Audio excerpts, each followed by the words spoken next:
Are we audible? Thank you. Thank you very much on behalf of CDC for making this evening what it is. And thank you from a city where a little less than 250 years ago, the first newspaper of Asia was printed. Thank you from a city which led the Renaissance, which spread the education in this part of the world. And this city is a very simple city with very simple questions. And this city this evening asks itself that what are our journalists and journalism up to? I don't know as per your definition as to whether we live in the fourth industrial revolution or in the fifth industrial revolution, but the fact remains, ladies and gentlemen, as the quality of technology improves, probably the veracity of information declines. And hence, this House asks itself this question this evening, that journalism today is more intent on pleasing rather than presenting.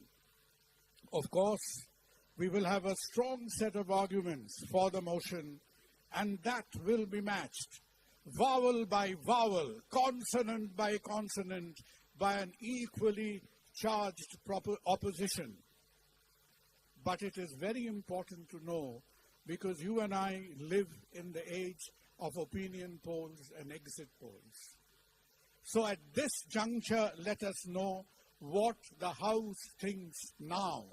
And we will come back to you at the end of the debate to see what has your opinion changed at the end of the debate. So in the beginning, none of them has spoken. You have come with your perception, with your opinion. So those of you who think that journalism is not about pleasing, more about presenting, those of you who at this point of time would tend to agree with the opposition, please put your hands up.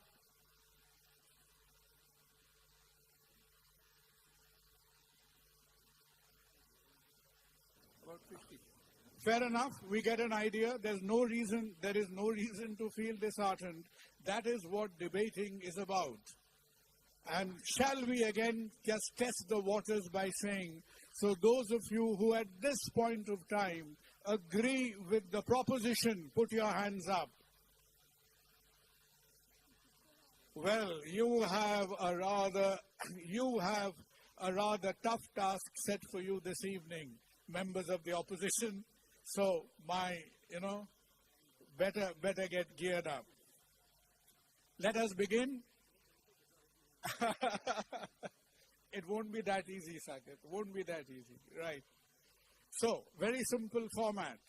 All of you will get a chance to speak for all of 7 minutes.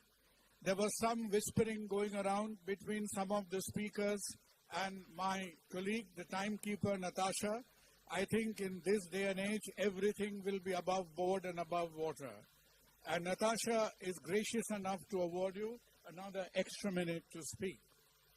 A little difference from the Indian Parliament of today, there are no expulsions this evening.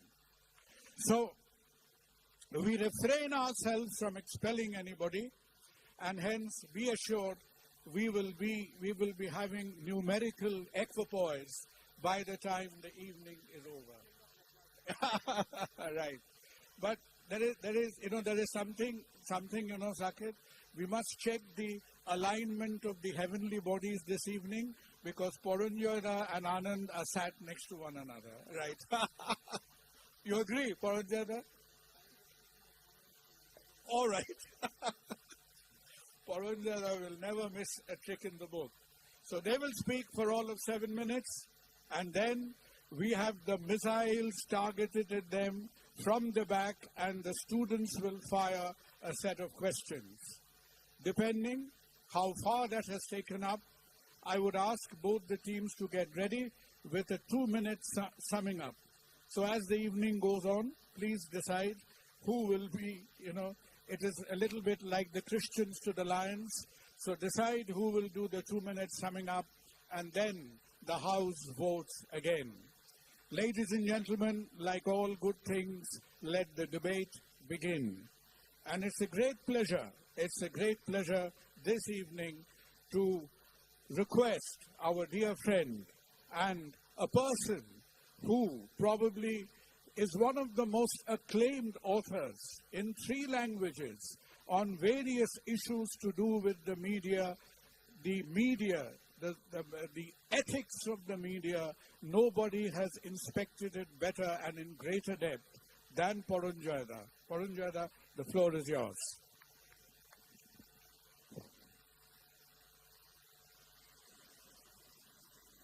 One brief clarification. Do I have 7 or 8 minutes? 7, but you might. If you have kept us happy and pleased, then 1 minute. 1 minute. Yeah. Is the timekeeper going to ring the bell at what stage? 7 and 1. 7 plus 1. 7 plus 1. All right. And then we have other physical means of. Jokes apart, please start. Thanks. Well, my time starts now. Thank you, ladies and gentlemen. Onek dhanyabad. Thank you for bringing me to the city of my birth, the city where I worked for several years, including when the Telegraph was launched. Thank you to the Calcutta Debating Circle, the Telegraph. Yes, I promised I would say something. I could never have imagined that I would be sitting next to one Dr. Anand Ranganathan. And I could never imagine that we're speaking on the same side. In the past, I've only met him virtually, and usually we've been trying to find choice epithets to criticize each other. So it's a pleasant surprise. Let me get straight down to the topic. Journalism today is more intent on pleasing rather than presenting. What is journalism today? Are you talking about journalism across the world? 200 countries on planet Earth? I'd rather focus on journalism in India. It's not that journalism across the world is exactly doing very well, but as a journalist who's been working for the last 46 years, including, as I told you when I started with the Telegraph, I am ashamed, disappointed, deeply so, when I look at my brothers and sisters, my sons and daughters in journalism, who have forgotten what they were supposed to do. Yeah, we've heard of the media being part of the fourth estate. We've heard about Article 19(1)(a) of the Constitution of India, which gives every citizen a fundamental right to free expression. Yes, we also have reasonable restrictions on that right, Article 19(2). But I believe the job of journalism in a democracy is to hold truth to power. To ask questions, not goody-goody questions, but difficult questions, to those who are ruling us.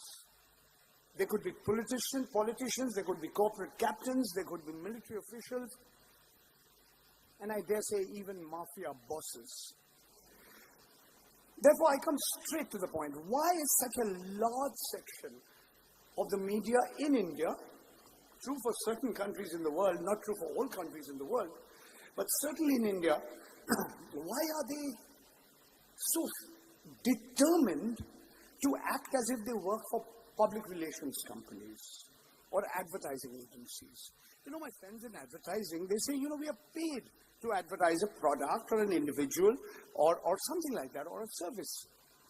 But the role of a journalist in a democracy is to be critical of those who are in power. Ask them tough questions. And why has this particular phenomenon been so widespread across large sections of the media, especially over the last 10 years or so? Coinciding with our Honorable Prime Minister, Sri Narendra Modi, becoming the Prime Minister of India in May 2014.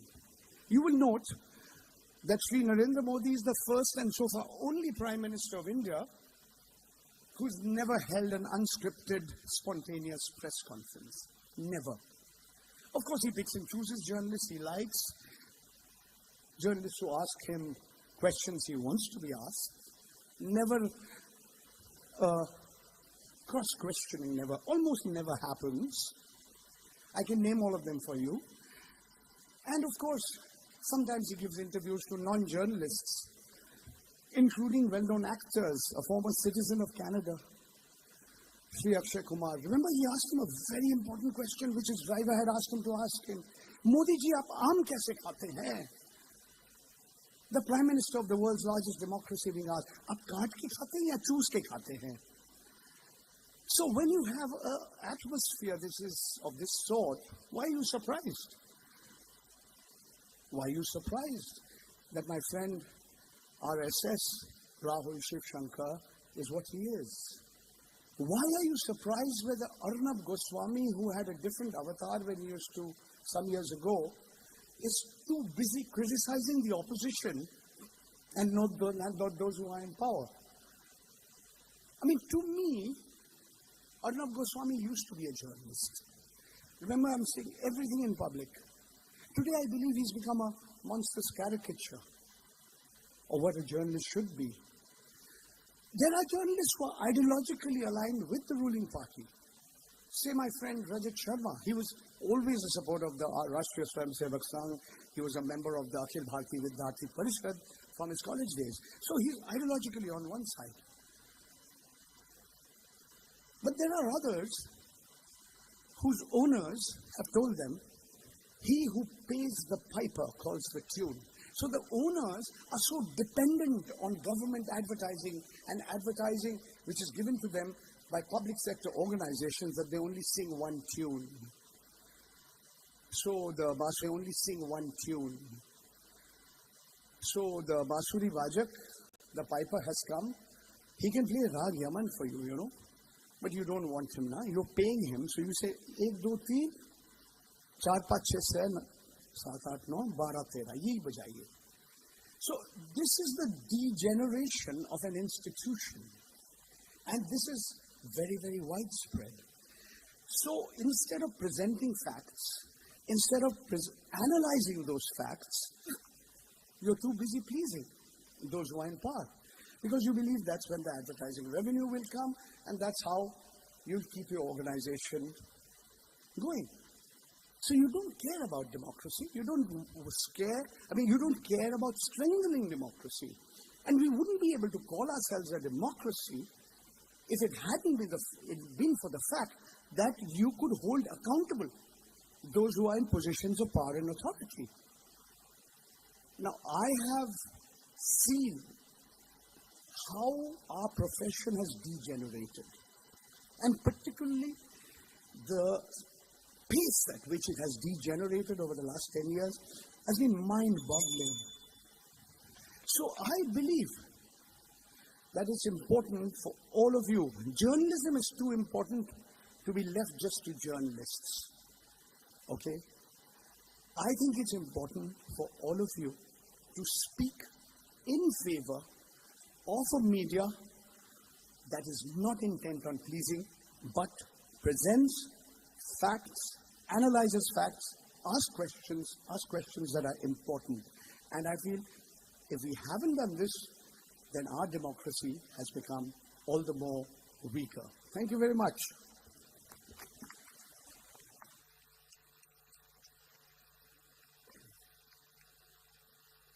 If there was ever an example of hitting the nail on the head, then I think the hammer probably has met the nail head-on, right at the epicenter.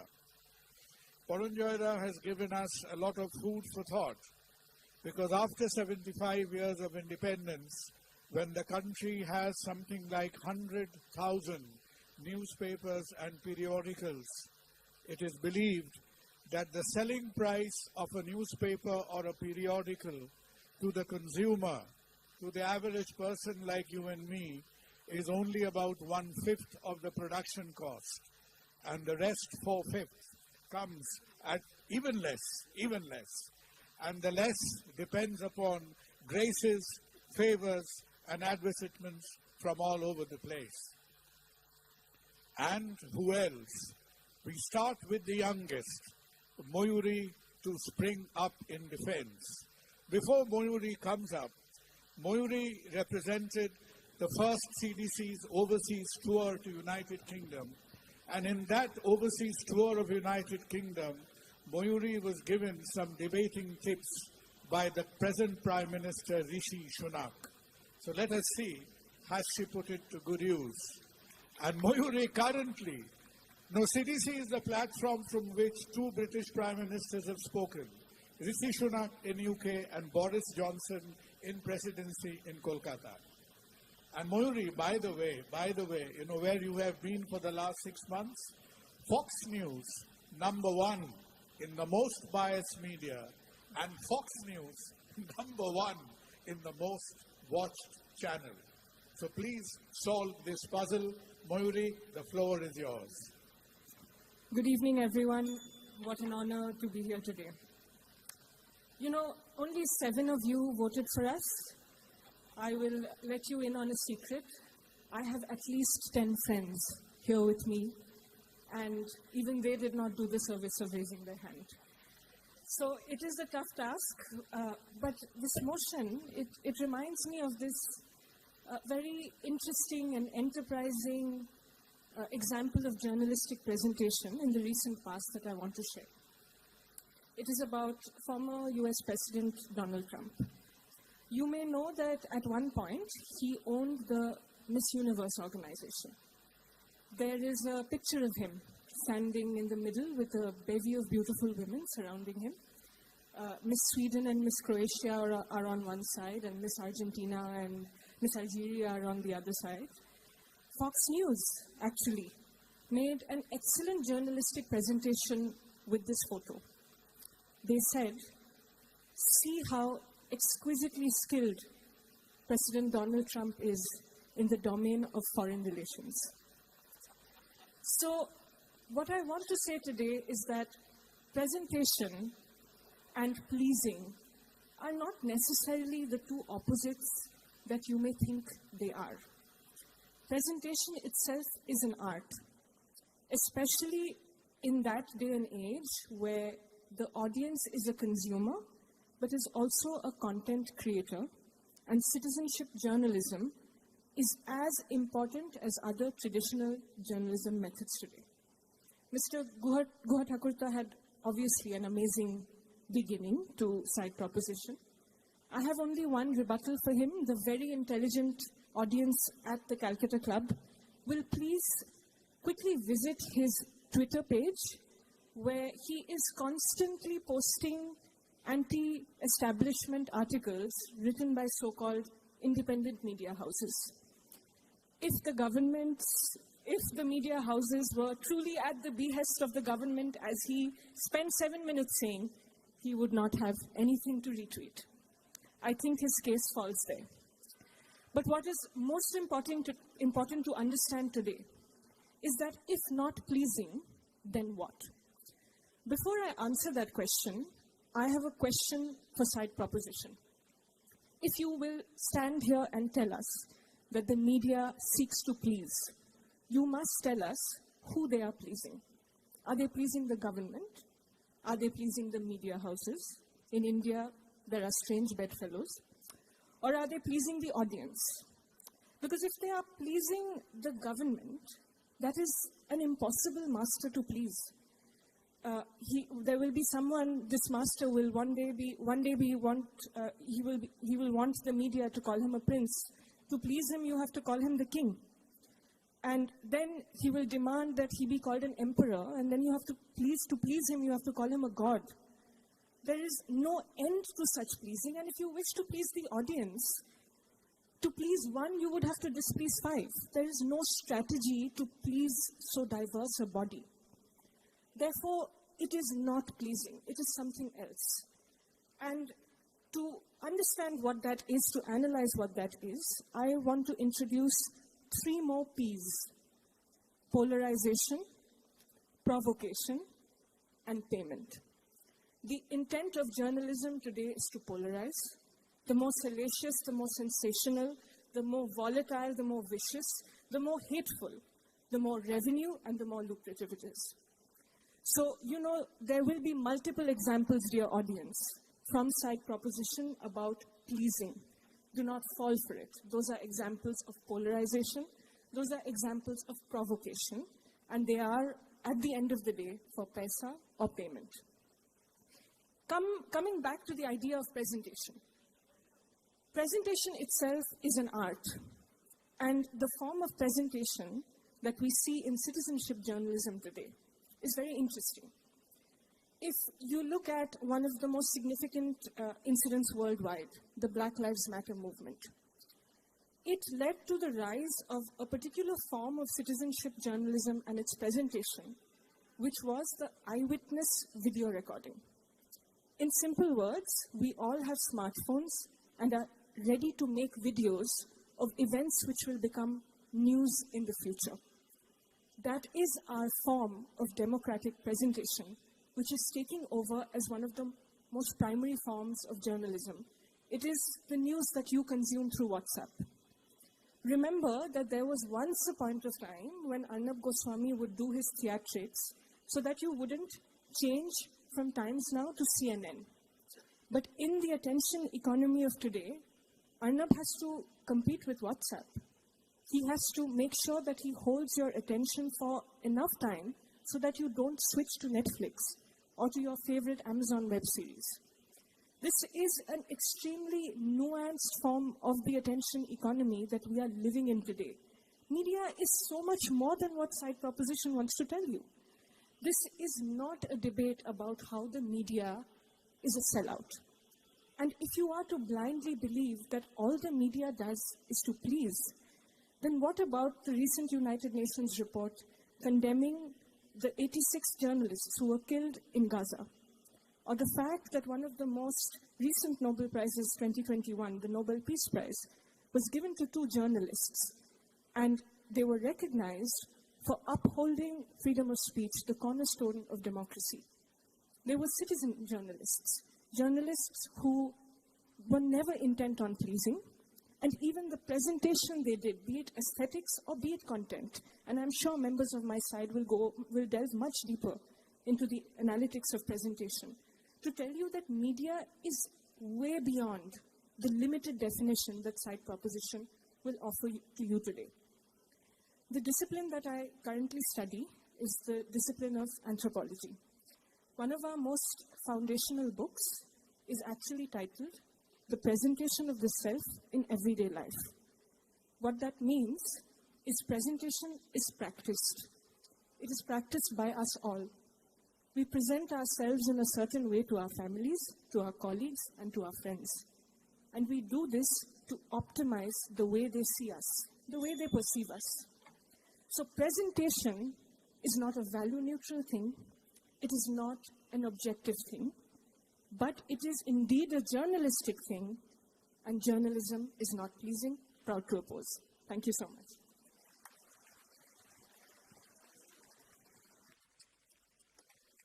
Very well said, Mayuri, very well said. And in spite of all the attention acrobatics that seems to be going on, I don't know what the Americans believe right now, but the current undivided attention span has come down to, 15 seconds. I believe it's like 15,000 ideas in a 24-hour period, and 15 seconds is what we spend per idea. Very well said. We are not going to take any chances at all until such time the celestial bodies are favorably aligned. After Paranjada, it's a great pleasure to request Anand, Mr. Anand Ranganathan.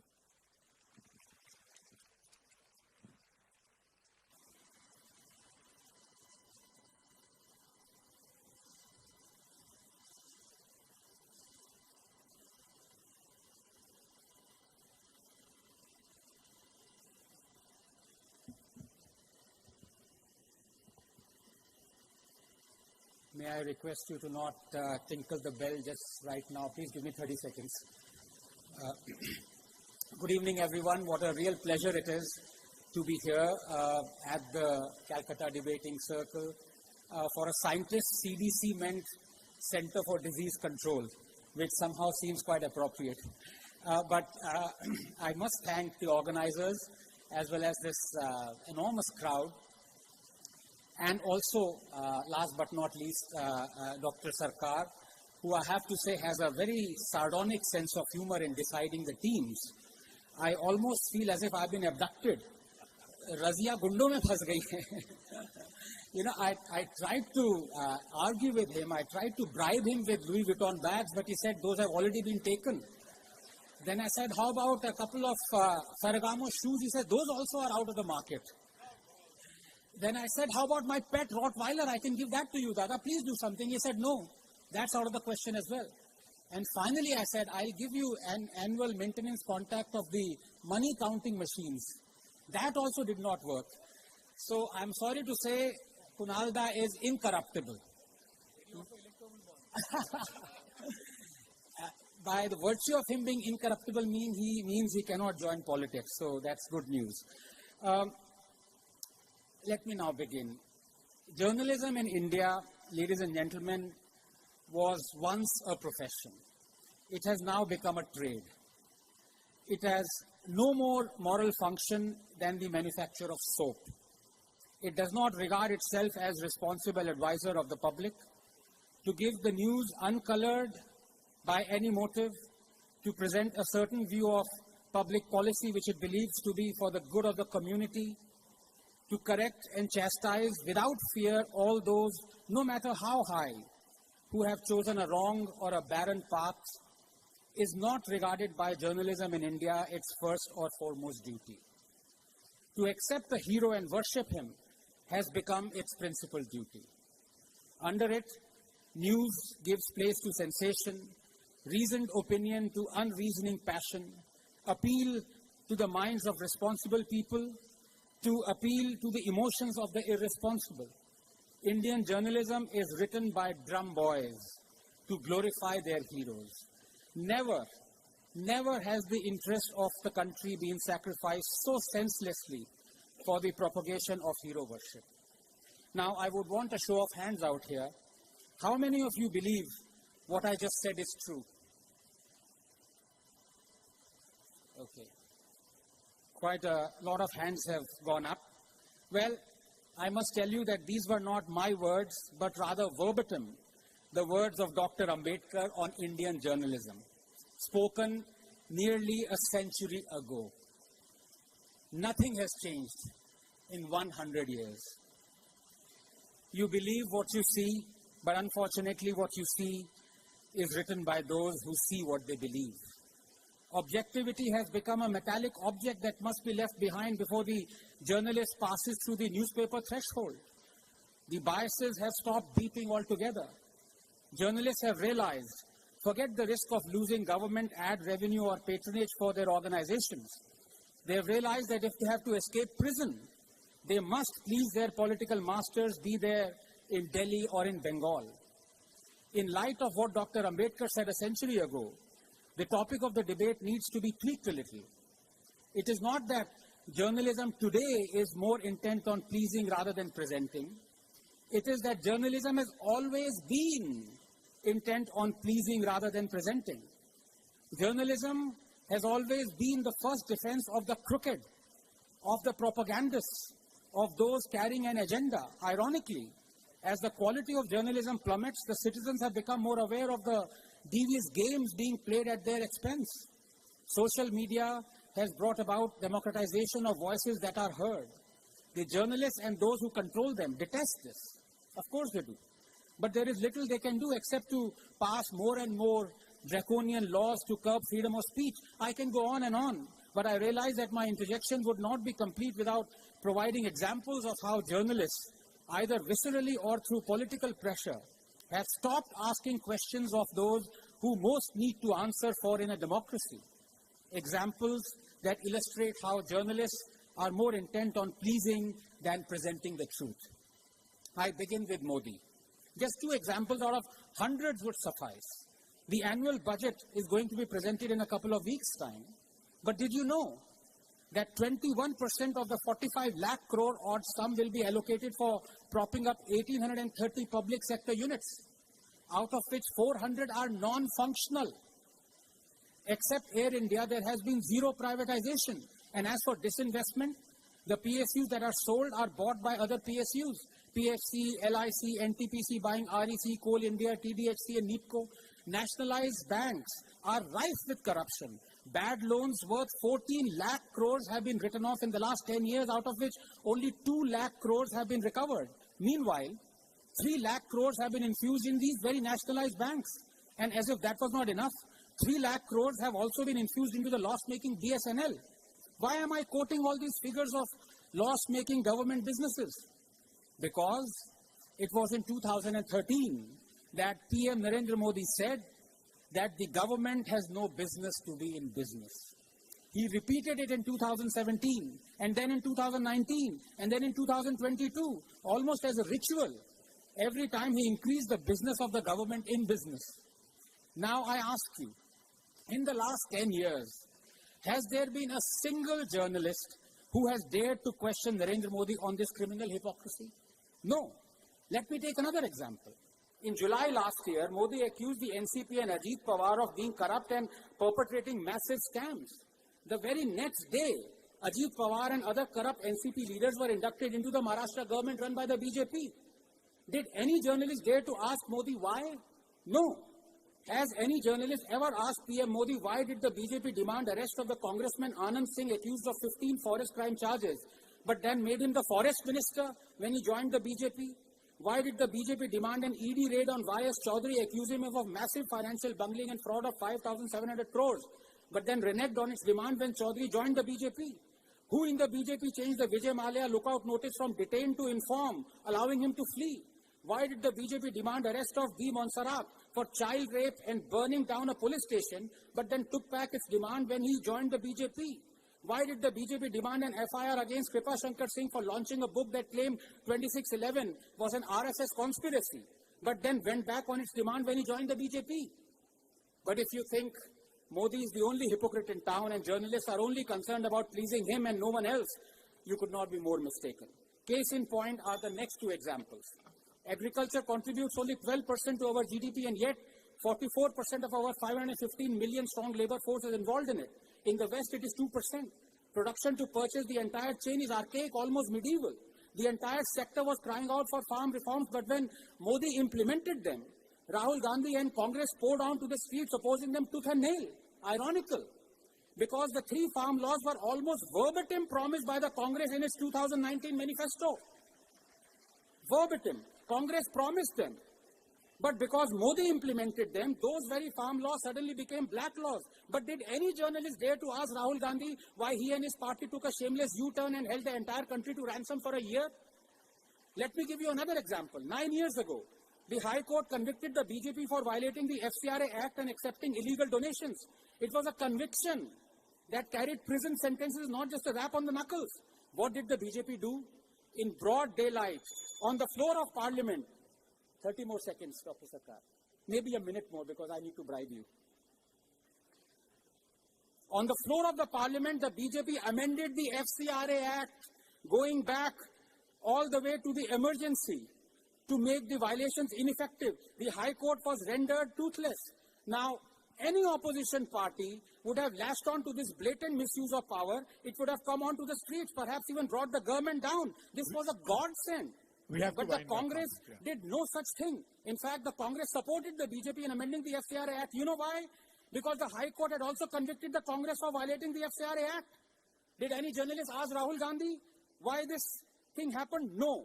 They only parrot what Rahul speaks, and finally, I need to, Dr. Sarkar, because I really need to bribe you. This is the end thrust.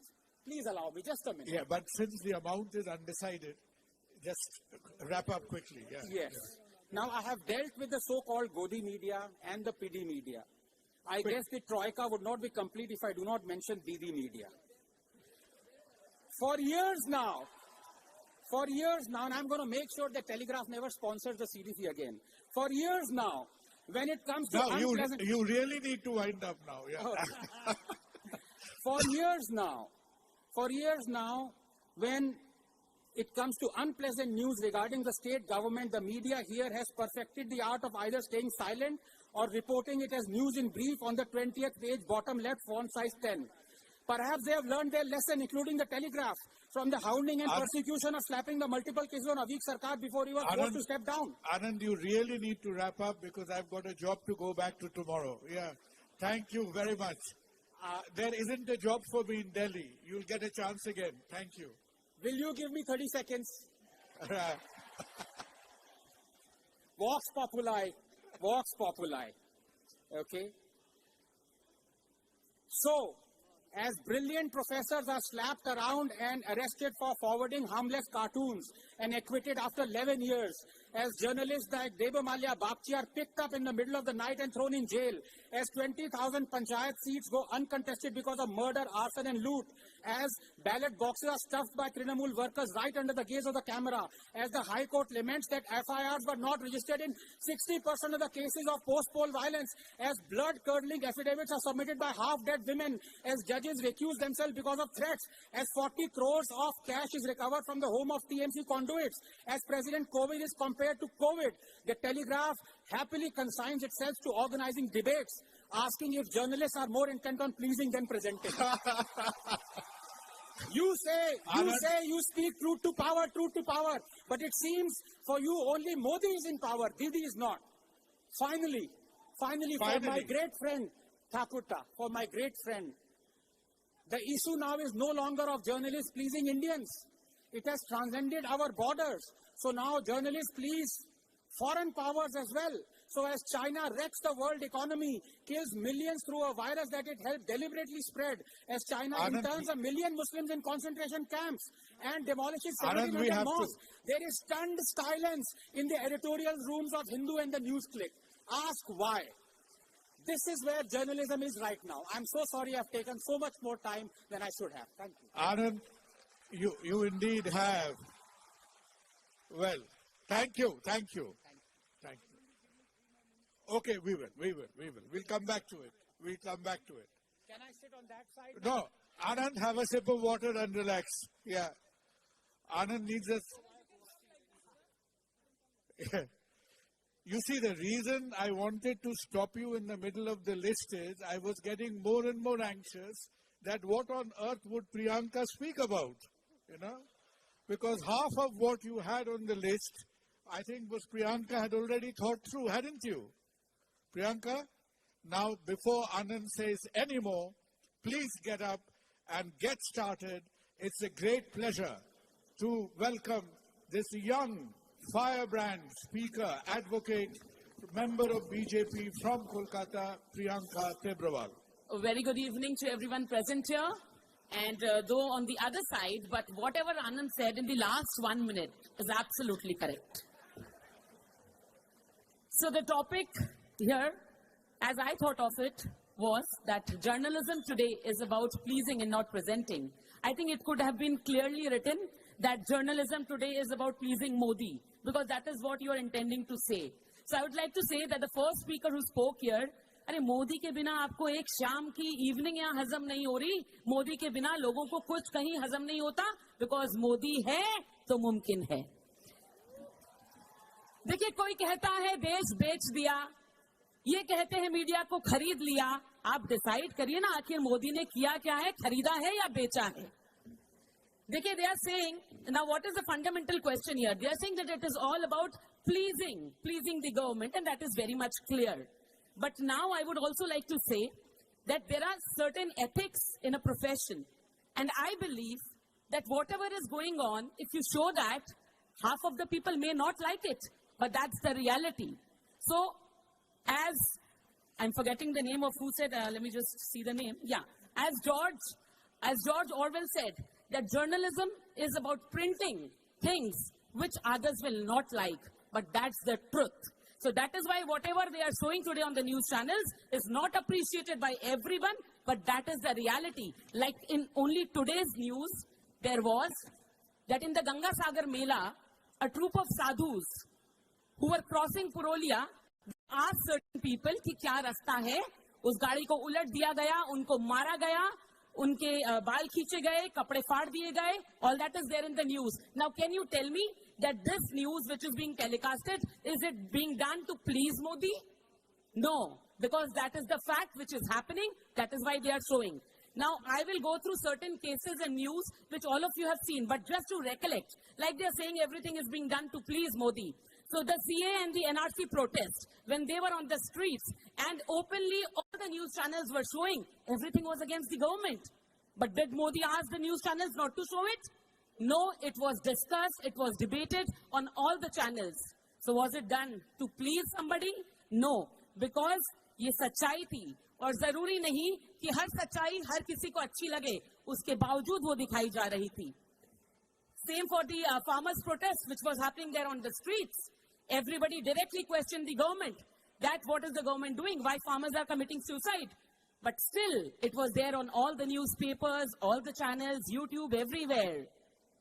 Modi ने अगर media को खरीद लिया था तो कैसे दिखाया जा रहा था और किसको प्लीज करने के लिए दिखाया जा रहा था जो हकीकत थी. Although the act was repealed, even after that the media was showing everything. You may call it Godi media, but media was doing its job. The Hindenburg research report. Now some journalists who question Modi, they believe the Hindenburg report. Why? Because it was concerned with Adani. And they have to catch Modi for that. So nobody wanted to understand what is the reality. They did not wait for the Chief Justice to say anything. But in the end, what did the CJI say?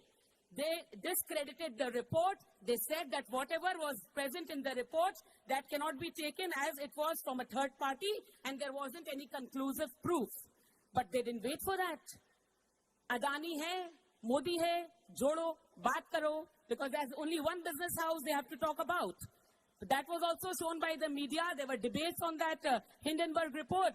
Modi didn't tell anybody that don't show this because it's concerned to Adani or for that matter any other business house. The same was there. I'll skip on this because short of time. Like I have said, that media is not only about pleasing, but yes, it is presenting. There are exceptions to this. I will not name the journalist. But when cases like this happen, then where an opposition party politician, Mahua Mitra, who was accused of something and then she was disqualified and later suspended, certain interviews take place by certain journalists. Now, can they tell me why such interviews are conducted? To please whom? Not just in this case. There was another case where a girlfriend of an ex-actor, Sushant Singh Rajput, ex-girlfriend, Riya Chakravarti, a special interview took place. Again, the same journalist did the interview. What was being done to change the image? So can now they tell me why and to please whom were these interviews being conducted? So as I said, exceptions are there. But you cannot just put a blanket assertions that all media is like that and every media is doing things to please. In the beginning, one of the person from the other end, he was speaking about Article 19, freedom of speech. My friend was speaking about freedom of speech. I'd like to remind you that one unlawful assembly which took place in JNU. Journalists, certain journalists, they said, where slogans like this were raised, कि भारत की कश्मीर की आजादी तक जंग होगी, अफजल हम शर्मिंदा हैं, तेरे कातिल जिंदा है, and certain journalists supported them. Now give me an answer. It was done to please whom? When the integrity and sovereignty of your country doesn't matter. एक बंदे के पीछे आप पड़े हो क्योंकि वो चाहता है कि हम आत्मनिर्भर भारत बने, क्योंकि वो चाहता है कि हर घर नल हो, क्योंकि वो चाहता है कि हर किसी के सर पर छत हो. You don't see the qualities, but आप कहते हैं खरीद लिया, बेच दिया. I'm finishing before time. Thank you so much. Thank you. You know, you've made up for Anand in some way. Well spoken, very well spoken, Priyanka. Did you drop a hint somewhere that the elections were around the corner? Right. Probably, you know, watch the pages in the next few days. I think it's sooner than what we think.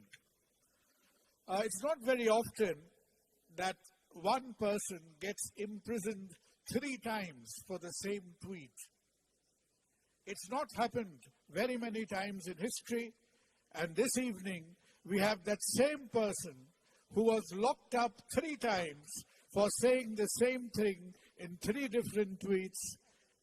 Hello, Saket Gokhale, the Trinamool MP and one of the most firebrand right to information activists in our country now. Thank you so much, Dr. Sarkar. I want to start off by thanking CDC, Calcutta Club, and Telegraph for organizing this. I'm not here, as the only member of parliament here in the panel. I believe I represent everybody regardless of whichever party they voted for. I'm not here to give a political speech. We have our news channels for doing that. So I'm actually going to get down to what the actual topic of this debate is. Before I start off though, I would like to remind a friend on our own side, Mr. Raghunathan, is that no, the Enforcement Directorate is not going to the Telegraph offices tomorrow. The last 1/3 of your speech, great, criticism. I would just invite you to go and give the first 1/3 of your speech in Ahmedabad tomorrow and see what happens. I've done it. I spent 6 months in jail for doing that. It's a very interesting thing about Parliament. We used to have in the old Parliament building, now everything is new and vikas and big and grand. But the old Parliament building, where the Constitution of India was written, where Bhagat Singh very famously threw the bombs from the gallery and pamphlets, but it was called the Legislative Assembly at that point. The Central Hall, there used to be only 3 categories of people that were allowed to be inside Central Hall. One was members of Parliament, their spouses, ex-members of Parliament, and the third very important category was journalists with 20 years or more of experience. And the reason that was done is because that is where all the stories happen. That is where journalists would come into Central Hall, sit with MPs of different parties, have conversations with them. And this I'm talking about journalists with over 20 years of experience. And that's how a lot of stories would then come out. As one of my Trinamool MP colleague calls it, we have now moved to the lobby of the Holiday Inn, which is also called the New Parliament Building. In the New Parliament Building, there is no Central Hall. There is a cafeteria for MPs. Journalists are not allowed. Forget that. Even Lok Sabha, Rajya Sabha MPs are not allowed to sit together. So we have created this entire atmosphere in the New Parliament Building where you can't speak inside the Parliament, you cannot speak in the cafeteria, and you cannot speak anywhere within the precincts of that building. We have come to a certain point when we talk about whether the media is about pleasing or presenting. I'm going to give you a very simple example from the last Parliament session that happened. We from the India Alliance raised the demand that yes, there had been a security breach and people had come to the Lok Sabha and thrown some smoke-emitting substances. We would like the Home Minister to come and address us on why this happened. What did that lead to? An unprecedented 146 MPs of the opposition were suspended from both houses of the Parliament. Did Mr. Amit Shah come to Parliament? No. But the next day he went to the India Today conclave. And there he spoke whatever he had to speak about the Parliament security breach. Why did Mr. Amit Shah choose to go to the India Today conclave? Because the Puris are not going to ask him questions. Because he's not going to be asked a single question there, where anything he said is going to be, Haan ji, haan Amit Shah ji, bahut acha ji, bahut badhiya ji, Modi ji number 1. That's why he went to the India Today conclave, because in Parliament, you have to answer questions about what is happening, and therefore he doesn't wish to do that. One role that we ignore today when we talk about journalism as become about pleasing and not presenting is the role of the media owners. We often take pot shots at journalists, but a lot of times these journalists, there's nothing they have in their control. They're doing what has been told to them from above. We look at editors, but these editors don't have editorial independence because the media owners have capitulated to the regimes in power. I must congratulate the Telegraph for having us, congratulate the Sarkars for having a spine to even organize a debate like this today, where everybody can come freely express their views. I cannot know of a single other media house that would allow a debate where you can criticize any dispensation as this matter. Where is the ruling dispensation in that state? You can. The Telegraph will have a debate where you please come and criticize the Trinamool government. But I can't think any media house has the courage to do this in Gandhinagar. We can go and criticize the BJP government. So kudos to the Telegraph for that. But what is the problem with the Puris? What is wrong with the Jains?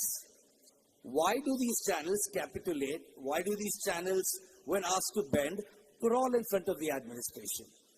And no, it is not only about government advertisements. Sure, they form a big chunk of it.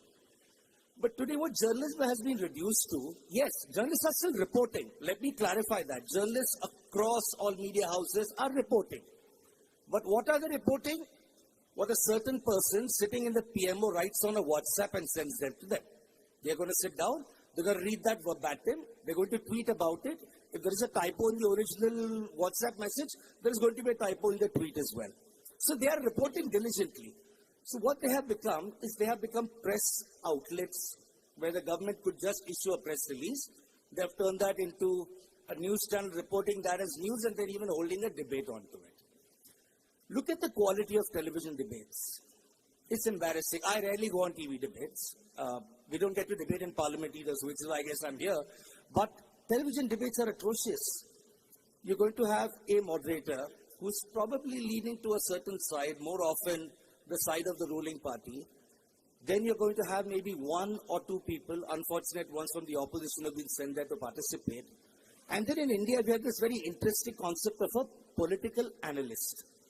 So what they will do is, I'm going to invite 3 or 4 supporters of the BJP who are not yet part of the BJP, but they'll come on a news channel as political analysts.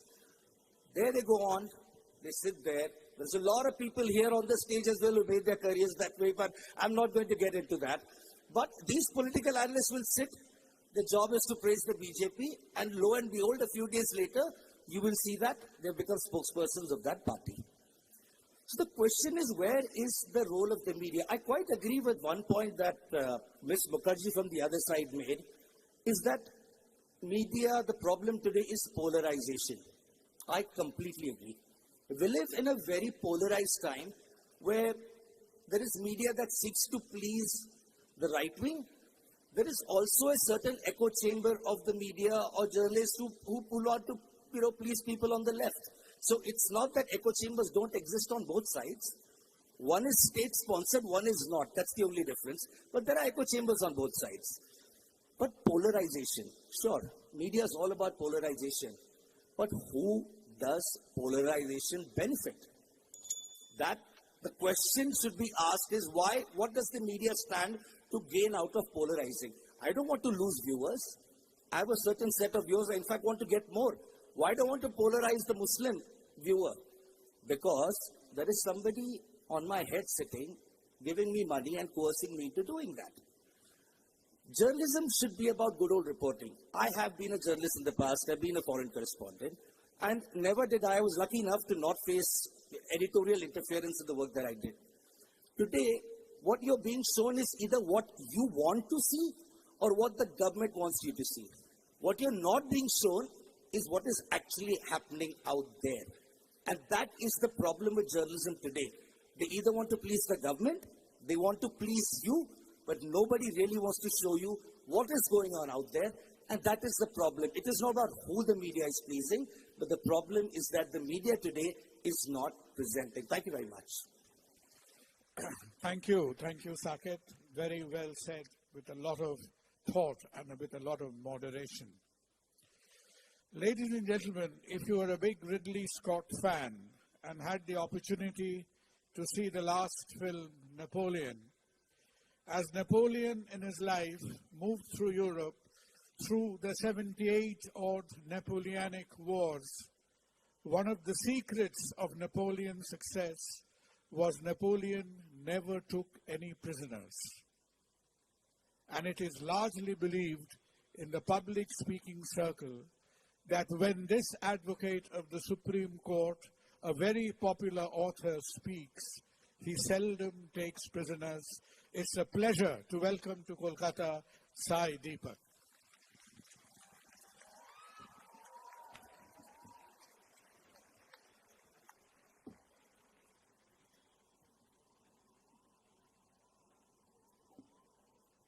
Namaste. Am I audible? Yes. Jai Shri Ram, Vande Mataram, and Jai Ma.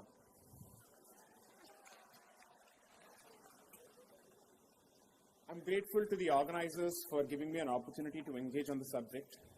As usual, it has come down to Congress versus BJP, even on a subject which I think is of great importance to people and the quality of public discourse.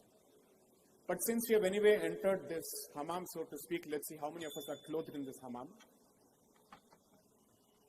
The subject that's been presented for today is that journalism today is more interested in pleasing rather than presenting. True to my, let's say, training as a lawyer, I'll try and split my submission at least in 3 parts, taking about 2 minutes each. The first is to present my position. The second is to present facts supporting the position. And the third is leaving it to the audience on the basis of my summary to draw their own conclusions. Having appeared in certain politically incorrect matters, I'm used to taking on a hostile audience, so game on, no problem. First, I think the framing of the question or the framing of the proposition itself needs to be questioned for a slightly different reason altogether. When someone says that journalism today is more interested in pleasing than presenting, I think it's very convenient and mighty rich to reduce the scope of analysis only to 2014 to 2023. Because then it's almost as if there was a golden period of journalism that we have all witnessed in the past, and suddenly things have gone to the dogs. Before I proceed, I certainly agree with Mr. Gokhale on one point, and this is perhaps one of those rare instances where the twain shall meet, which is Telegraph certainly has the guts to get the rest of us to criticize the government because it can't do it itself. So I will certainly congratulate them for having developed the spine to shoot from our able shoulders. Thank you. Point number 1. When we speak of revenue, when we speak of presentation of facts, and when we speak of sobriety in representation or reportage, so to speak, you must understand where all of this comes from. I would want to use Gangotri, but sorry, I don't wish to use Gangotri, which is such a pure term in the context of the Gandhis. I'd call it Gandhotri. Okay. The DNA of the media as it stands today is significantly forged and shaped by the crucible of the emergency. It is significantly forged by the Nehruvian legacy and the Gandhian legacy, not Mahatma Gandhi, but Indira Gandhi. Taken forward ably by her son Rajiv Gandhi and even by Sri Manmohan Singh, Dr. Manmohan Singh, the most educated Prime Minister of this country, apparently. First,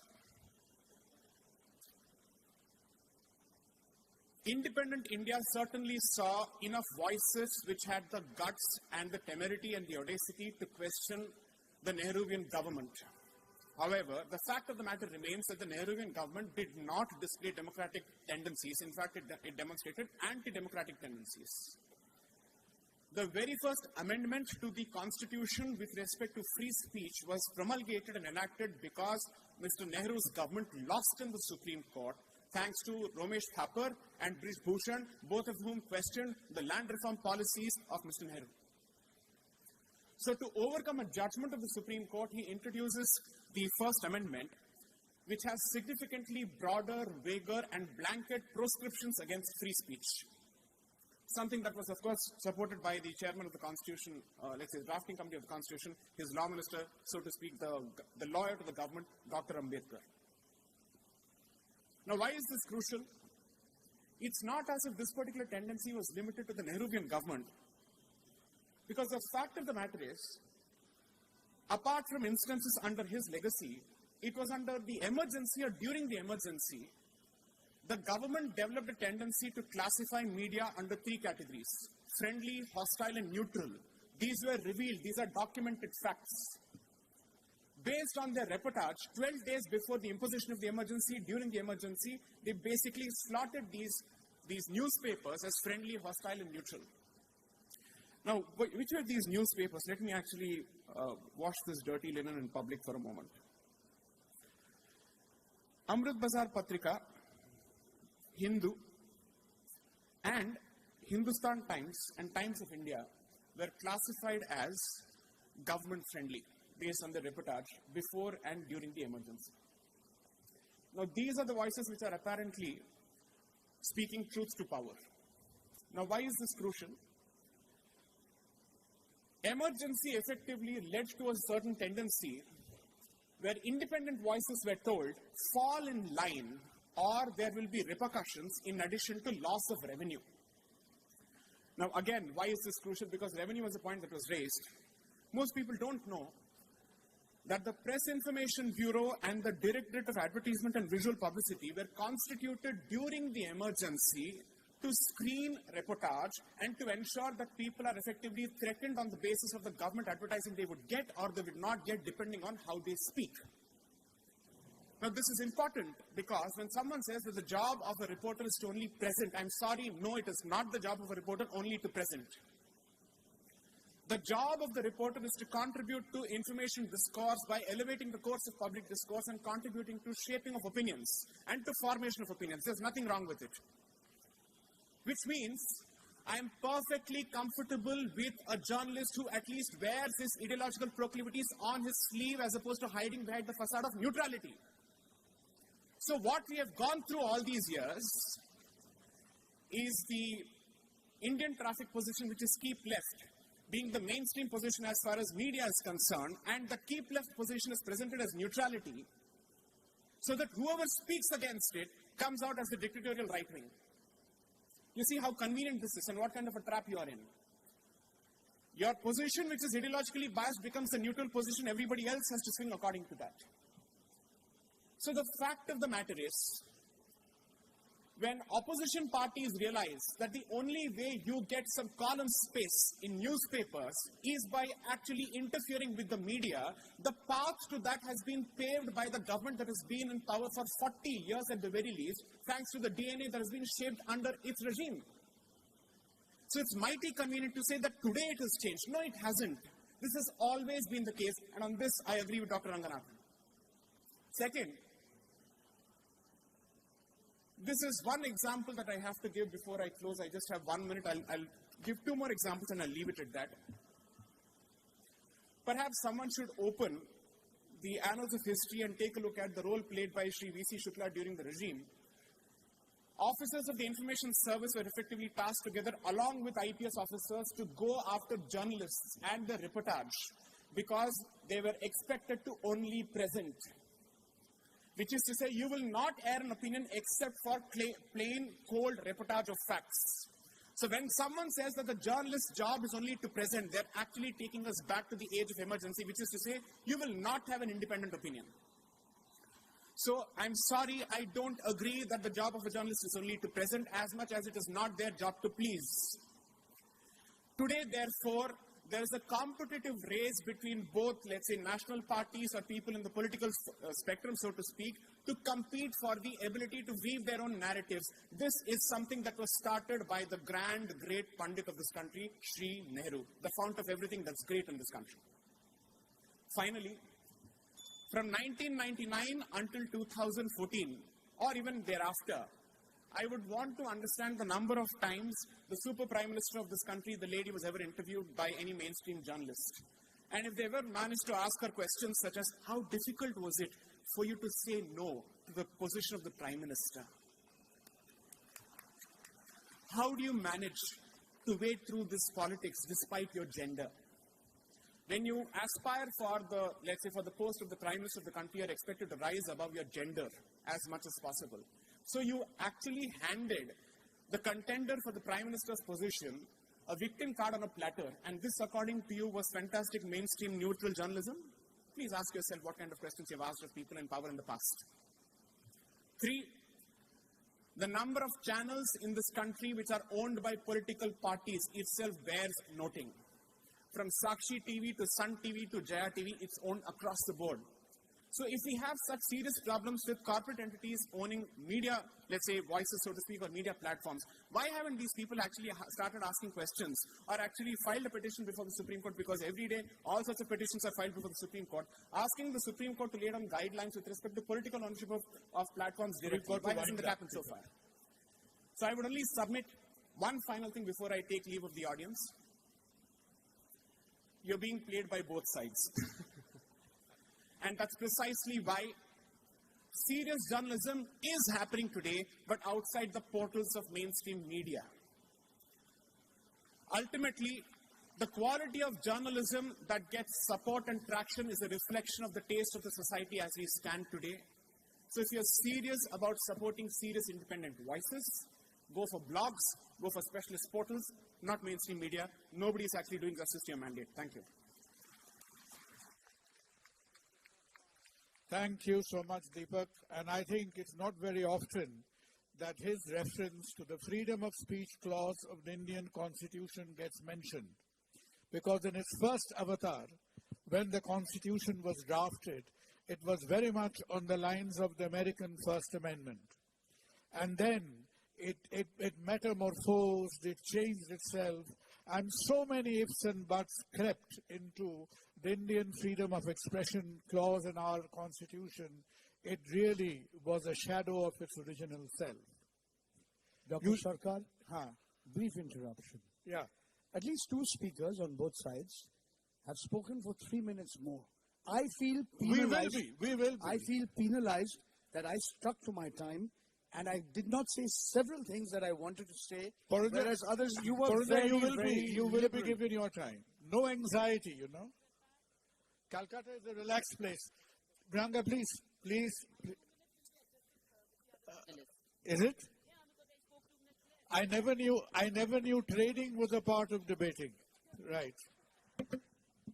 Well, you took us back in history, you know, Sai, but not too far away from here is a street which has got famous for all the wrong reasons. It's called Harish Mukherjee Road. Few famous people lived there. And that poor fellow, after him that road was named, was a young journalist who uncompromisingly fought his entire life for the cause of the indigo planters till his death, right? People don't even realize who that road is named after. So that is, you are very near to one of the shining examples of Indian journalism, and that is the road very near to us. We are perched right on the head of the road this evening. We welcome once again amongst us a very graceful member of the Indian National Congress, one of its spokesperson, an accomplished dancer, and one of the fewest dentists whom I do not dread meeting, Shama Muhammad.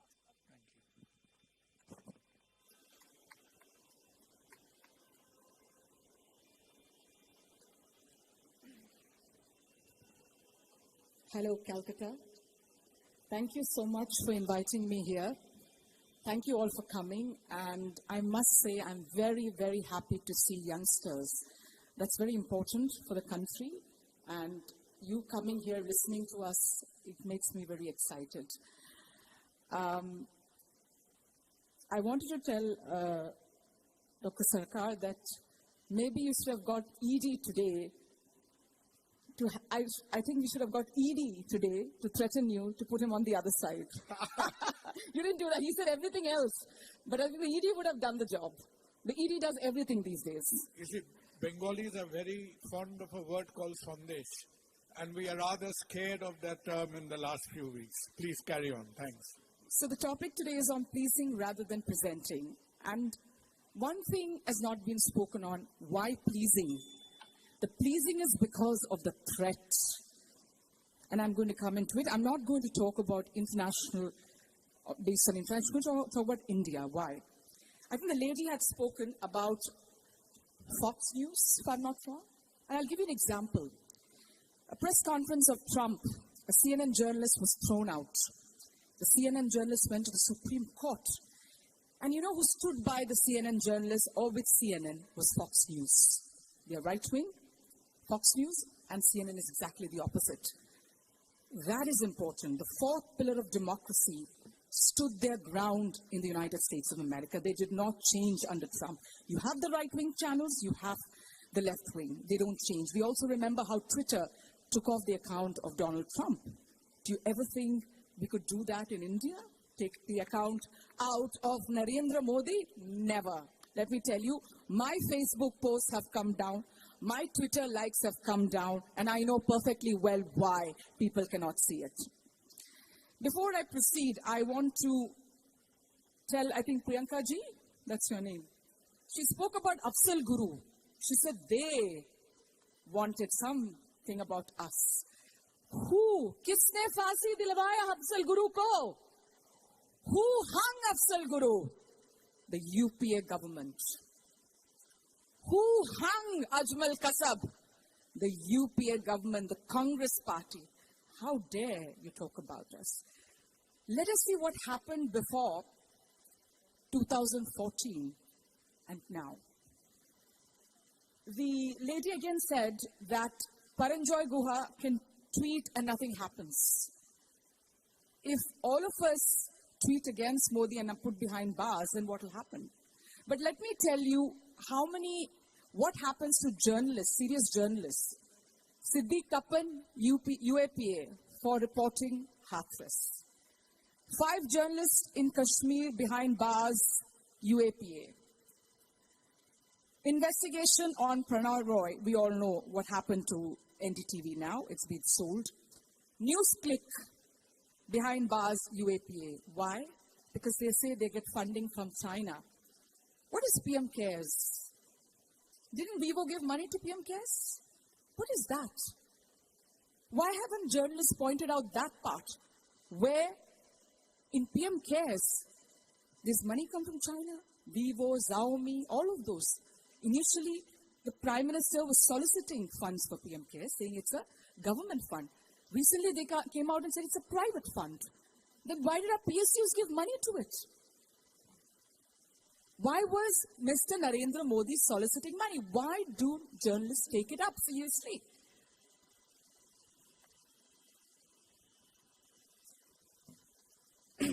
I also want to include Quint News Minute also being investigated. Now let us get to the main points today. Have you heard of Gurmeet Ram Rahim? He's a convicted rapist. He has been given parole 64 times. He has been paroled 6 times in 2 days, and each time 40 days out. He lives in Haryana. He's in the Haryana jail. Why has he been given parole? Have you heard of this story? Have you anybody heard of this story? He's a convicted rapist come murderer. Not reported by the present media. They're threatened. Retail inflation is at 5.9%. Gas prices are above 1,000. Petrol prices are above 100. 10% unemployment. 22 to 24 years old, 44% unemployment. Do you hear any stories on that? You don't. Why don't you hear? Manipur. The Prime Minister of India has not stepped into Manipur. Let's understand that. 6 months on, more than 200 people dead, still continuing, murder still happening there. Rahul Gandhi, my leader, has gone there, comforted people. The Prime Minister of India spoke on it for 2 minutes. Is the media reporting? No, they are much more interested about the Prime Minister's trip to Lakshadweep, where he's snorkeling. Nothing about Manipur. And when my leader wants to do a Bharat Jodo Nyaya Yatra from Manipur to Mumbai, they don't allow him. They are not giving him permission. We finally got it. And Andhi aur Tufan Rahul Gandhi ko nahi rok sakte. Narendra Modi kabhi nahi. Let me tell you that. So that is it. Rahul Gandhi has gone to Manipur. He's going to Manipur. There is strife there. Every leader in the world, when there is an issue, they address the nation and say, I want Shanti, peace, Aman. Have you heard the Prime Minister of India address the nation? Why hasn't the media taken it up? Before 2014, everything was taken up. I still remember 2611, accountability. Shivraj Patil resigned. Who is accountable now for Manipur? Who has resigned? Why hasn't the media taken it up? Has the Home Minister resigned? Has the CM of Manipur resigned? They keep pointing fingers at us. We all know what happened in Pathankot. I know you're a BJP Quiet, audience, so please. please, why didn't you point that out when others were talking about it? So, please don't interrupt. See, this is Please. heckling. This is called heckling at CDC. We do not want audience voices, not in this debate. In You will be Pathankot, given a chance for your questions. ISI did it. And Mr. Amit Shah invites the ISI to investigate it. Has ever the Congress party done it? In 10 years, Mr. Manmohan Singh did not visit Pakistan.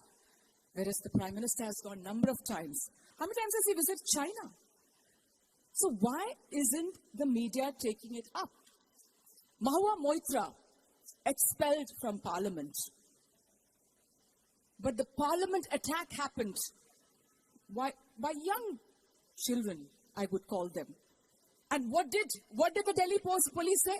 It is a terrorist attack. The opposition did not say. You put UAPA on them. But what about the member of Parliament, Pratap Simha, who gave them the passes? Why is nothing happening over there? Mahua has been expelled. But here on this side, this particular person is not anywhere. He's not even gone behind bars. He's not even suspended from Parliament. Danish Ali was called terrorist inside Parliament by Ramesh Budri, a member of Parliament of the Bharatiya Janata Party. What has happened to his case? Has he been expelled? वो बोलते कार्रवाई करेंगे. Why is there only one side? Has the media been reporting on this? Why is the media scared after 2014? He talks about anti-corruption. And he said it rightly, I think. On one thing I agree, Anand. That NCP was naturally corrupt party. Ajit Pawar is the perpetrator sabse bada scam. Then when he joins, nobody talks about it. Why is the media not questioning? So it is the way the media speaks. It is the way the media is presenting. These things are happening. Before 2014, let's understand very importantly, the government of India was questioned. I remember Nirbhaya. I remember the so-called coal allegation, so-called 3G, everything. What did the Supreme Court say of the 3G? There is no scam. What did the media take out of it? Nirbhaya. But what happened? We have had numerous Nirbhayas. We have had Hathras. We have had Katua. We had Unnao. We've got to And wind we have up. I need 1 minute more, please. We had our wrestlers protesting. You say, Beti Bachao, Beti Padhao. If the wrestlers, gold medalists, Olympic medalists, Asian Game medalists cannot get justice, how will a girl child or a girl in a village get justice? The rapists are saying that itna bada rape ye ho gaya hai, unko nyay nahi mil raha hai. So gaon mein we could do whatever we want. What is the sandesh going to these rapists?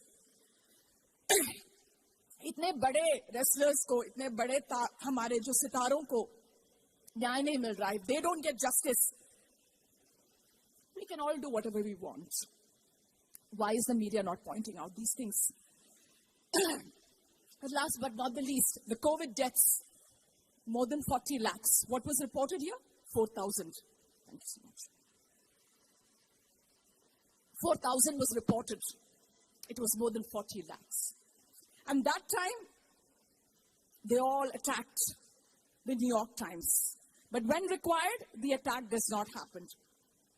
And also let me tell you that Modi government did not compensate the COVID deaths. They later refused to compensate. Has the media questioned it? PM Cares is the biggest fraud. Why is the media not bring electoral bonds? Another big fraud on this country. Why is the media not questioning? During our time, everything. Lakhimpur Kheri, let's not forget what happened there. But at the same time, the Minister of State for Home did not step down. In the UPA time, any time there was an allegation against us, every minister stepped down because we wanted Nishpaksh Janch, Shama, we've got an investigation which will not be touched by that particular minister. That is what. Who got in the right to information? That is against corruption. The right to information is being watered down every day. That is also for journalists, let me tell you that, a very important tool. that has been watered down after the Modi government has come in. So do not point fingers during our time, because the media was free to report what they want. Media made fun of Manmohan Singh. Here now you can't even make fun of the speaker. In the parliament, raincoat pehen ke naha raha hai. We cannot forget this. So I just want to say, I'm finishing. I just want to say, media before 2014 did not have the ED gun on their head. They did not have any of these threats. After 2014, there is magnificent, I would use the word, threat on them. Thank you very much. Jai Hind, Jai Bharat. Thank you, Shama. Very passionate and very pointed, of course. You mentioned the Right to Information Act.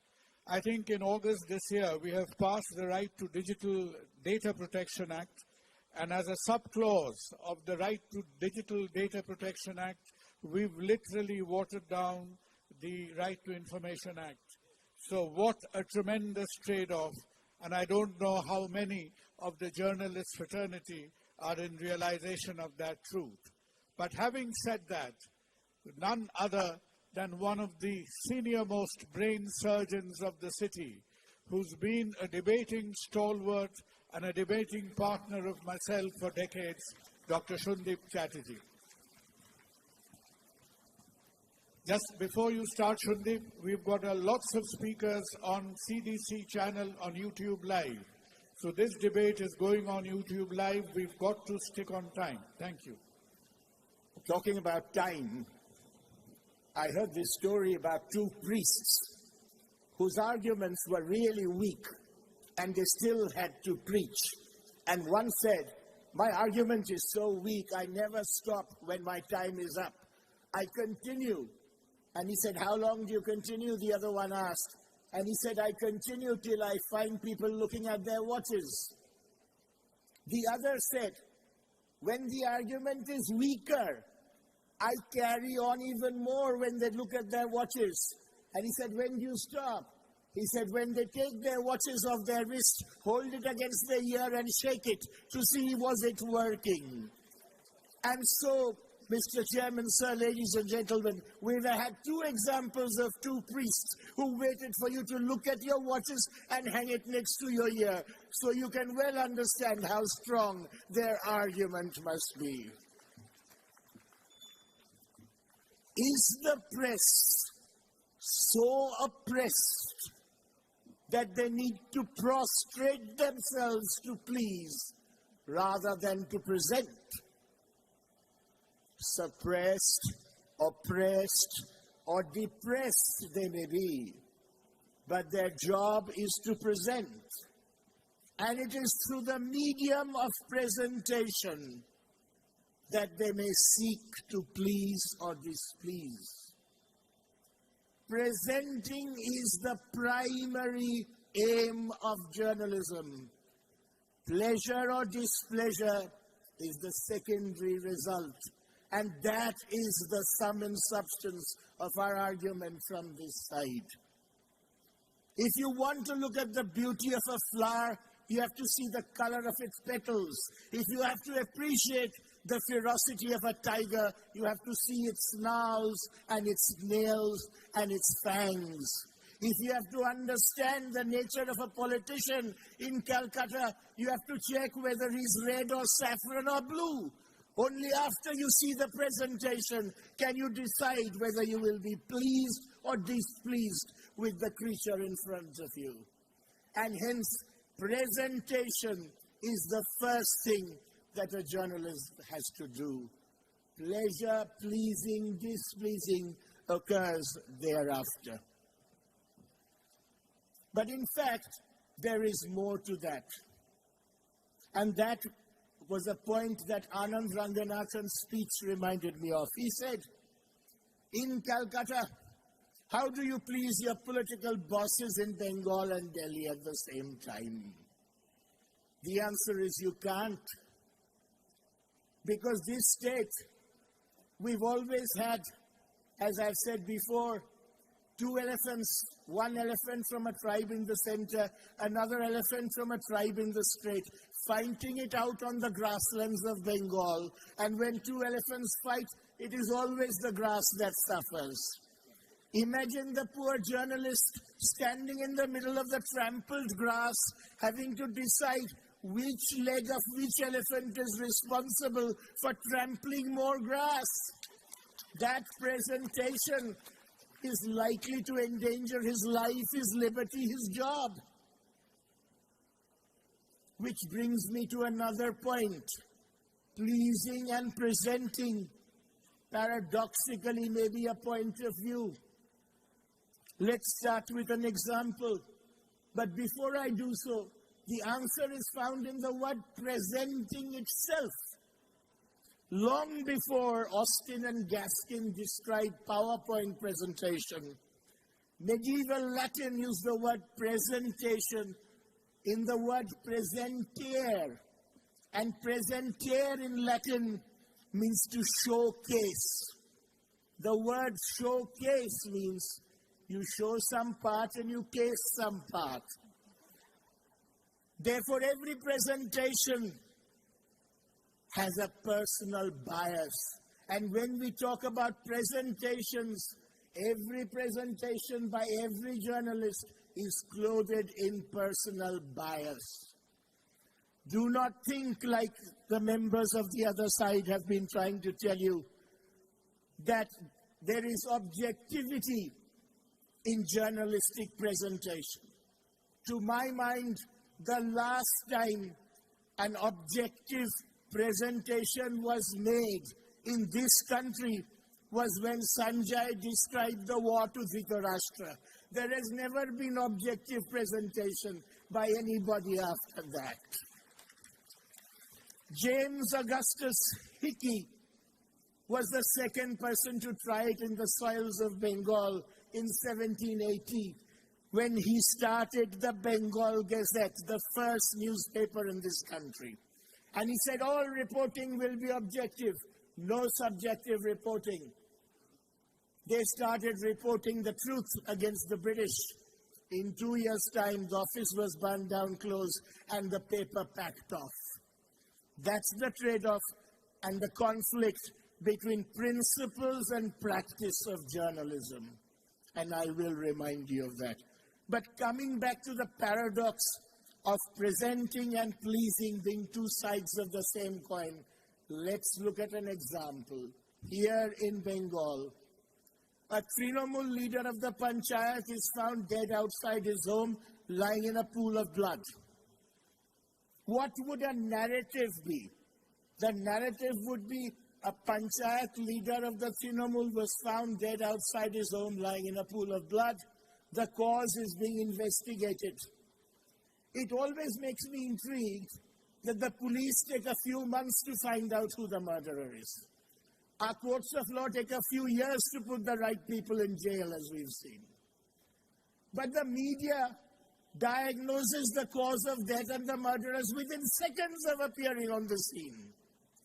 And I do not see sometimes the need of having either press or courts when we have the media to do the job. So here's the media. This is a media that owes allegiance to the local governments here.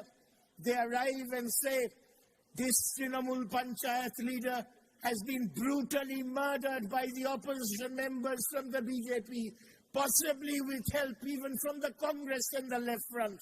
And they have all brutally murdered this man outside his home.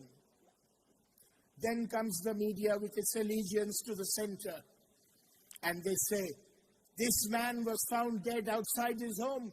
It is accused that the BJP did it. But the truth is, this is an internal faction feud of the Trinamool that has caused his death. So when the first media is looked upon by his bosses in the state, that media person is said, look, he's presenting facts. But when the second media comes and says, the bosses in the state say, he's pleasing, he's not presenting. So that is our second point, ladies and gentlemen. Pleasing and presenting are paradoxically two different points of view, depending on whom you owe allegiance to.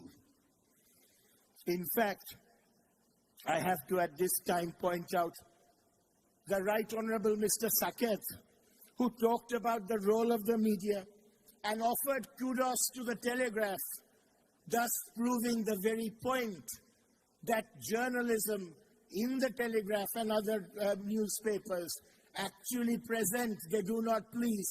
Thank you for making the point from our side. Even most powerful was the speaker who followed, Shama Muhammad. I sat open-mouthed throughout her whole speech, trying to work out what Afzal Guru, Azmal Qasam, atrocities against journalists, Manipur, Rahul Gandhi's travel across the country had to do with the topic. Till, ladies and gentlemen, I realized why I was open-mouthed. We all stay open-mouthed longer than we want when we are in the company of dentists.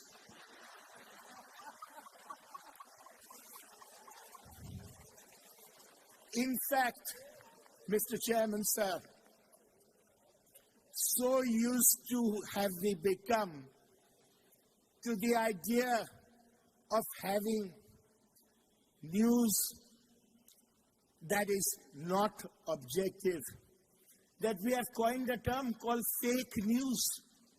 How can a news be fake? It's an oxymoron. It's like talking about a satanic god or a poison delicacy or a sinful member of the Calcutta Club. You can look for one, you'll never spot one. So, ladies and gentlemen, to sum up, keep to time and not have you look at your watches or shake them like they did. Our point is very clear. First, the press has to present. That is the primary job. The presentation can please some and displease some. They do not please or displease first. They present first. Secondly, whether you think they're presenting or pleasing depends on whether you are wearing clothes that are red, blue, or saffron underneath. And therefore, there is no absolute term like presenting or like pleasing. And there I rest our case. Thank you very much. Shundip, thank you, as good as ever.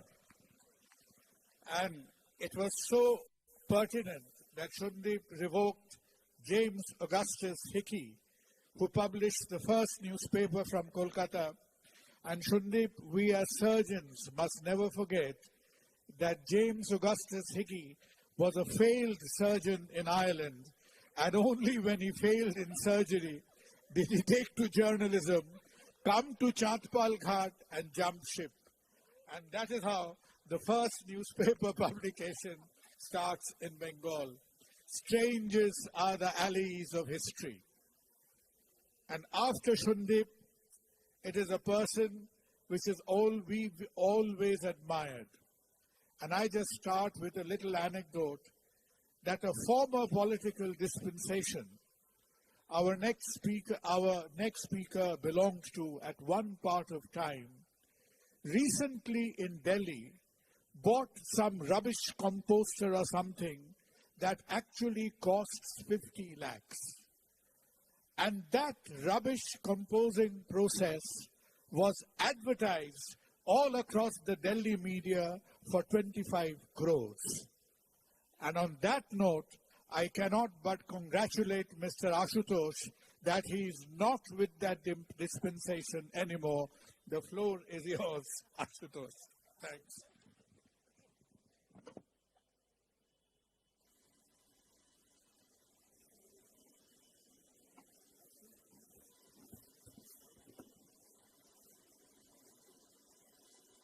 मेरा दुर्भाग्य ये है कि 4.5 साल में राजनीति में रहा, उसके बाद 5 साल में जर्नलिज्म में रहा, उसके पहले 23 साल मैंने जर्नलिज्म किया, लेकिन ये पॉलिटिक्स मेरा पीछा नहीं छोड़ती।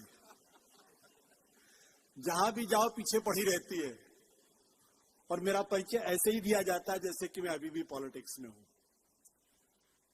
खैर, मैं जब पूरी डिबेट आज सुन रहा था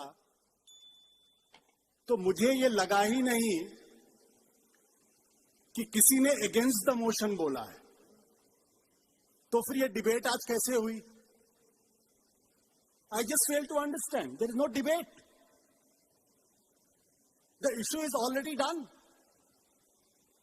कि journalism in this country has degenerated to a level that nobody has guts to defend the kind of journalism which is happening in the country. And I'm glad that those who are supposed to speak against the motion, they are also speaking for the motion. And it's good for the democracy. It's brilliant for the democracy that those who are killing democracy in the country, that those who are not letting the debate happen in the country, they also are so ashamed that they will not speak against the motion. I'm sorry to use a harsh word. I apologize for that, but that is the reality. Today the reality is, and across the world, that the fascism evolves, becomes a force only through democracy. There's no other way. It's fashionable to go back to Jawaharlal Nehru, rubbish him. But those who say so, वो भूल जाते हैं कि अगर इस देश के अंदर डेमोक्रेसी नहीं होती, अगर इस देश के अंदर नेहरू नहीं होते, तो आज जो लोग सत्ता में बैठे हुए हैं, वो कभी नहीं बैठ पाते। आज जो सत्ता में बैठे हुए हैं, वो कभी नहीं बैठ पाते। आपको बोलने का मौका मिला, आपने जो कुछ कहना था आपको कहने का मौका मिला, आपको अपनी पब्लिकेशंस करने का मौका मिला, आपको किताबें लिखने का मौका मिला।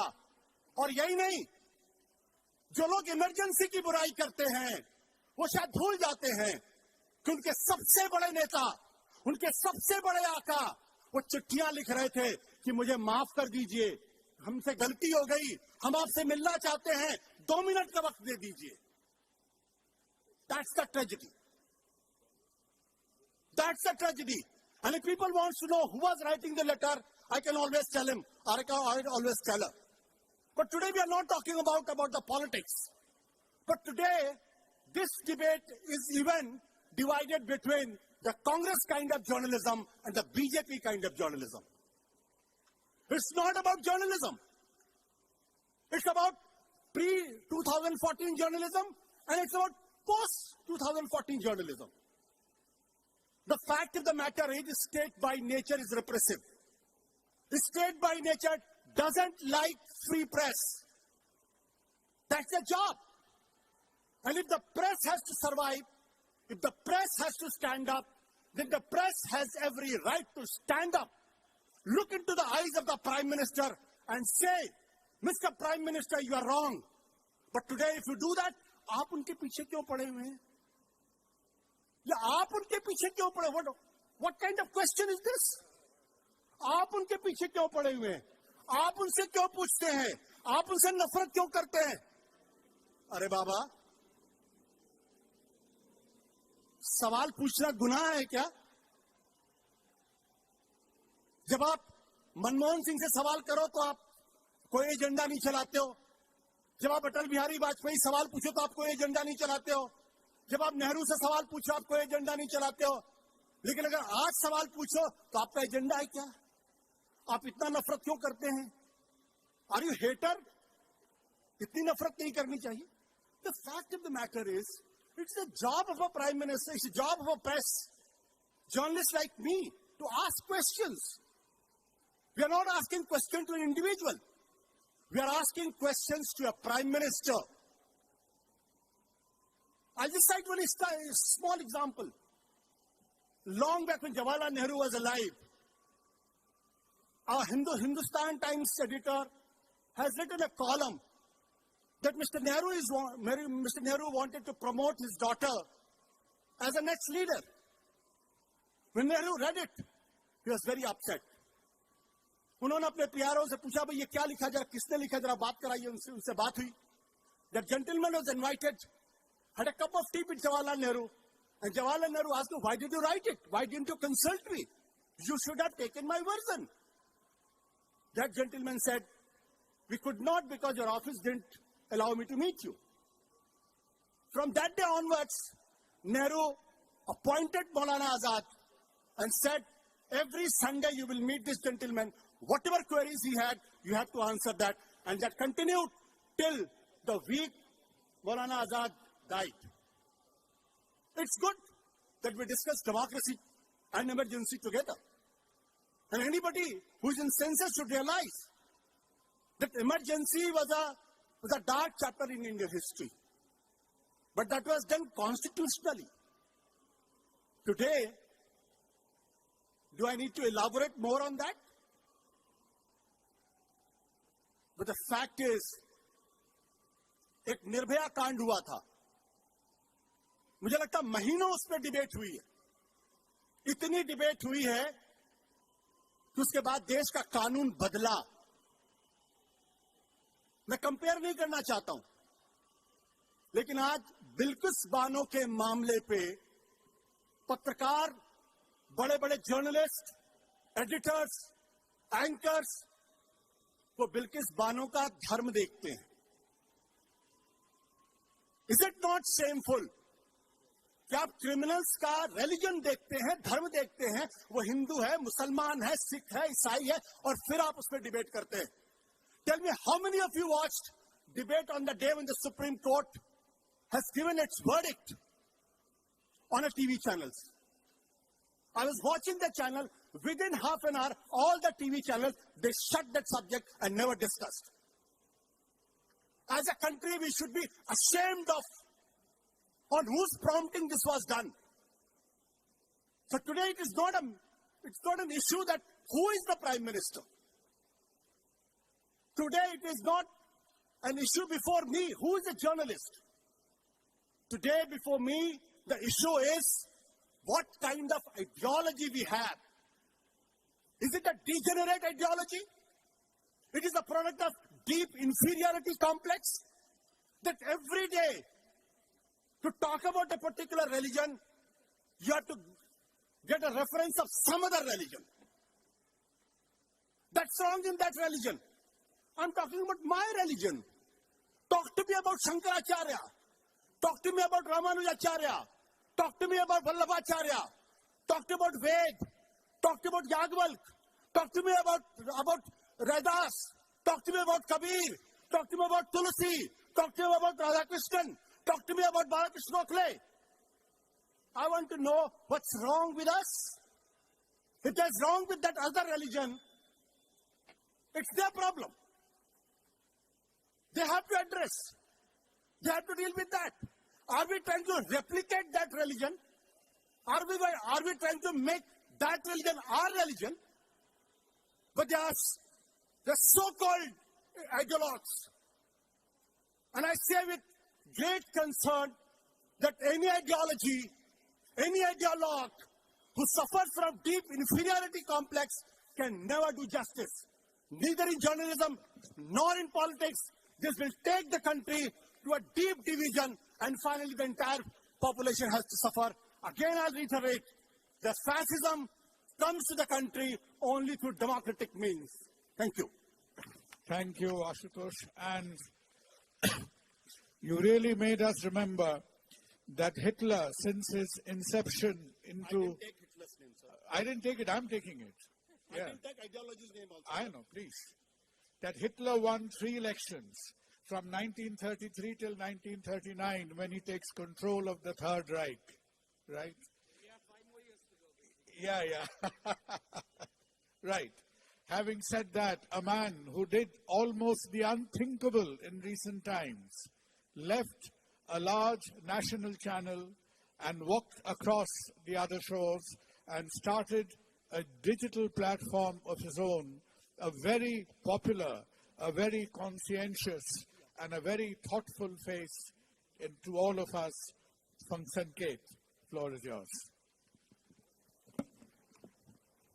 Thank you so much. Thank you, Dr. Sarkar. You see, generally it is expected that when you say that here is a journalist who left a television channel and started a digital venture, it is quite obvious and normal to assume that he wasn't having his say in TV because TV has become like this, TV has become like that. But may I please tell everyone, I am not looking for anyone's pity. I have not done this or taken this decision out of, a problem. It is something whose time had come. In fact, I think the time had come yesterday. I should have taken this decision long ago. Anyway, thank you very much for giving me this opportunity. Let me first start by using a word that Dr. Chatterjee used. Towards the end of your speech, you said there is nothing absolute. All of what I will say right now is to do with that word. See, a debate like this is very, very good because as an anchor, as a TV news presenter who used to anchor the oldest running debate show on Indian news television, I'm sure you all must have watched it, called The Big Fight. This is on the English channel and on the Hindi channel of the same group. I also was the host to the oldest running debate show on Indian news television in Hindi. The name of that show was Muqabla. So I know debates are very, very important. In fact, in one of the promo lines, we also used to say that debates are essential not just for discussion, but for humanity. It ignites our mind, opens your mind up for different views, opinion of different hues. And in that context, I feel that this debate has done great justice to the spirit of journalism. And I do not think that journalism only and only pleases. Which is why it would be only natural to assume that because I'm sitting here or because I quit a big channel which has very recently been taken over by a new boss. So it is a very safe assumption that this is the reason why he has quit. And yet I find myself on this side because I don't think that we must indulge in any form of absolutism. I don't think we should expect that journalists must be absolute in their opinion. Let me break this up in two parts. Number one, as a journalist, I'm supposed to only consider one thing absolute, that is the fact of a story. As a journalist, I'm also supposed to have an opinion. As a person who used to host these two very important shows, I had an opinion.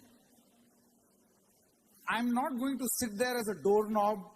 You tell what your opinion is, you tell me what you... In fact, Dr. Sarkar right here in the middle, did you notice what he was doing? After each and every speaker, he gave his own 2 bits. That's a thinking man. That is, congratulations, a very good journalist. Thank you. So as a journalist, I'm supposed to have an opinion. There is only one condition in which I will have no opinion, or I will be truly neutral. This is a wrong assumption to expect that journalists must be neutral. You know that one condition when an individual, forget journalists, one condition where an individual will become truly neutral. Anyone? Thank you. The day you are dead, that is when you become truly neutral. Till that day, you will have opinions. Let those opinions be based on absolute facts. The problem is that the opinion has become absolute. The fact is, you retrofit that fact. And this is equally applicable across the board. Which is why, what I will do is, since I have the advantage of having heard each and every person, and I found this very interesting, and this is not a commentary on their arguments, but today when I saw Saket for the first time, I found him really bulky, and Dr. Ranganathan is lean and thin. This is not a commentary on the arguments that they place. So Paranjay Da said, journalism is to speak truths to power. Paranjay Da, I say, that is not my job as a journalist. My job is to speak the truth, whether to power or to anyone. If you, for instance, are not saying something right, it will be my duty as a journalist to correct you, question everyone, question everything. We had Mayuri also who said, who used the word provocation. Now the thing is, it is very important for me to provoke, and not the sort of provocation that will lead to riots on streets or spread hate. When you ask a provocative question, it evokes a response. You get a response. So in that context, it is important for a journalist to provoke. So if a journalist is doing that, I don't think he is pleasing. This is a form of presentation. We had Dr. Ranganathan who spoke about various social media platforms and digital options being available. That's where you can find our new enterprise also. So I would only say that, you see, as a working journalist, and I'm sure there will be a lot of people here who are observing journalists from the outside, and then some youngsters who would like to take up journalism. Please don't get into this debate so very early on. Try to look at a situation where there are different points of view on display. The only thing that you must question is the fact of the argument that is being made. The fact has to be absolute. So if in that context an opinion is being made, it is good. Saket Gokhale spoke about anchors becoming party to a conversation. Why should they not become a party to a conversation, Saket? Okay. Even if that is the case, if Saket says that you should not become a party, here is what my opinion is. Certain facts of a story will force me to opine twice in favor of Saket Gokhale, or 2 times in favor of Priyanka Tibrewal's party, 3 times in favor of what I feel is accurate and nobody is raising that point, which is where the whole point of absolutism comes in. In your opinion, to think that a person must be absolute, that he should not have an opinion at all, this is a very absolute thought. That is okay. My point is, suppose if I don't agree with you, and you and I have had great disagreements in the past also, and that too on Twitter. But that's okay. I'm not supposed to agree with you. Similarly, I'm not supposed to agree with you. Why is there this moral compulsion that I should agree with someone or disagree with someone, and that too with absolutism? No, I will not. That is not my job. In that context, it is not my job to please. And I don't think a lot of these people are doing it. And even if they are doing it, that it is their right to believe in what they believe in. To say media should be independent or independence of the media, I don't understand these things. If I can back up my thought with a very, very logical reasoning and facts, I think I should be entitled to believe whatever I believe in. That's the point that I want to make. There was a lot of Telegraph bashing that happened here. I have only 15, 16 seconds. You see, absolutism is that Telegraph is very bad, right? Telegraph is pillion riding on criticizing the government here on the back of Dr. Ranganathan or Sai Deepak. See, this is a very popular thing to say. You know what will be the right thing to say, which is not very popular? A Telegraph which is accused of being pro-state government is the same organization which owns a television channel which does the exact, or is accused of doing the exact opposite. How convenient. Now this is a very unpopular thing to say. Nobody wants to hear this. But as a journalist, I feel it is my duty, and which is our motto right here on the red mic. It's a new venture that we have started. All we want to say is that as journalists, I have to say what is right and not what is popular. Because what is right will always remain right. But if you start chasing popularity, unfortunately what will happen is that you will lose sight of what is right. Thank you. Thank you, Saket. Ladies and gentlemen, all this... Sanket, sorry. Sorry, Sanket, I stand corrected. Actually, by our standards, I think it's going to snow tonight in Kolkata, right? So, we better get the heaters on tonight.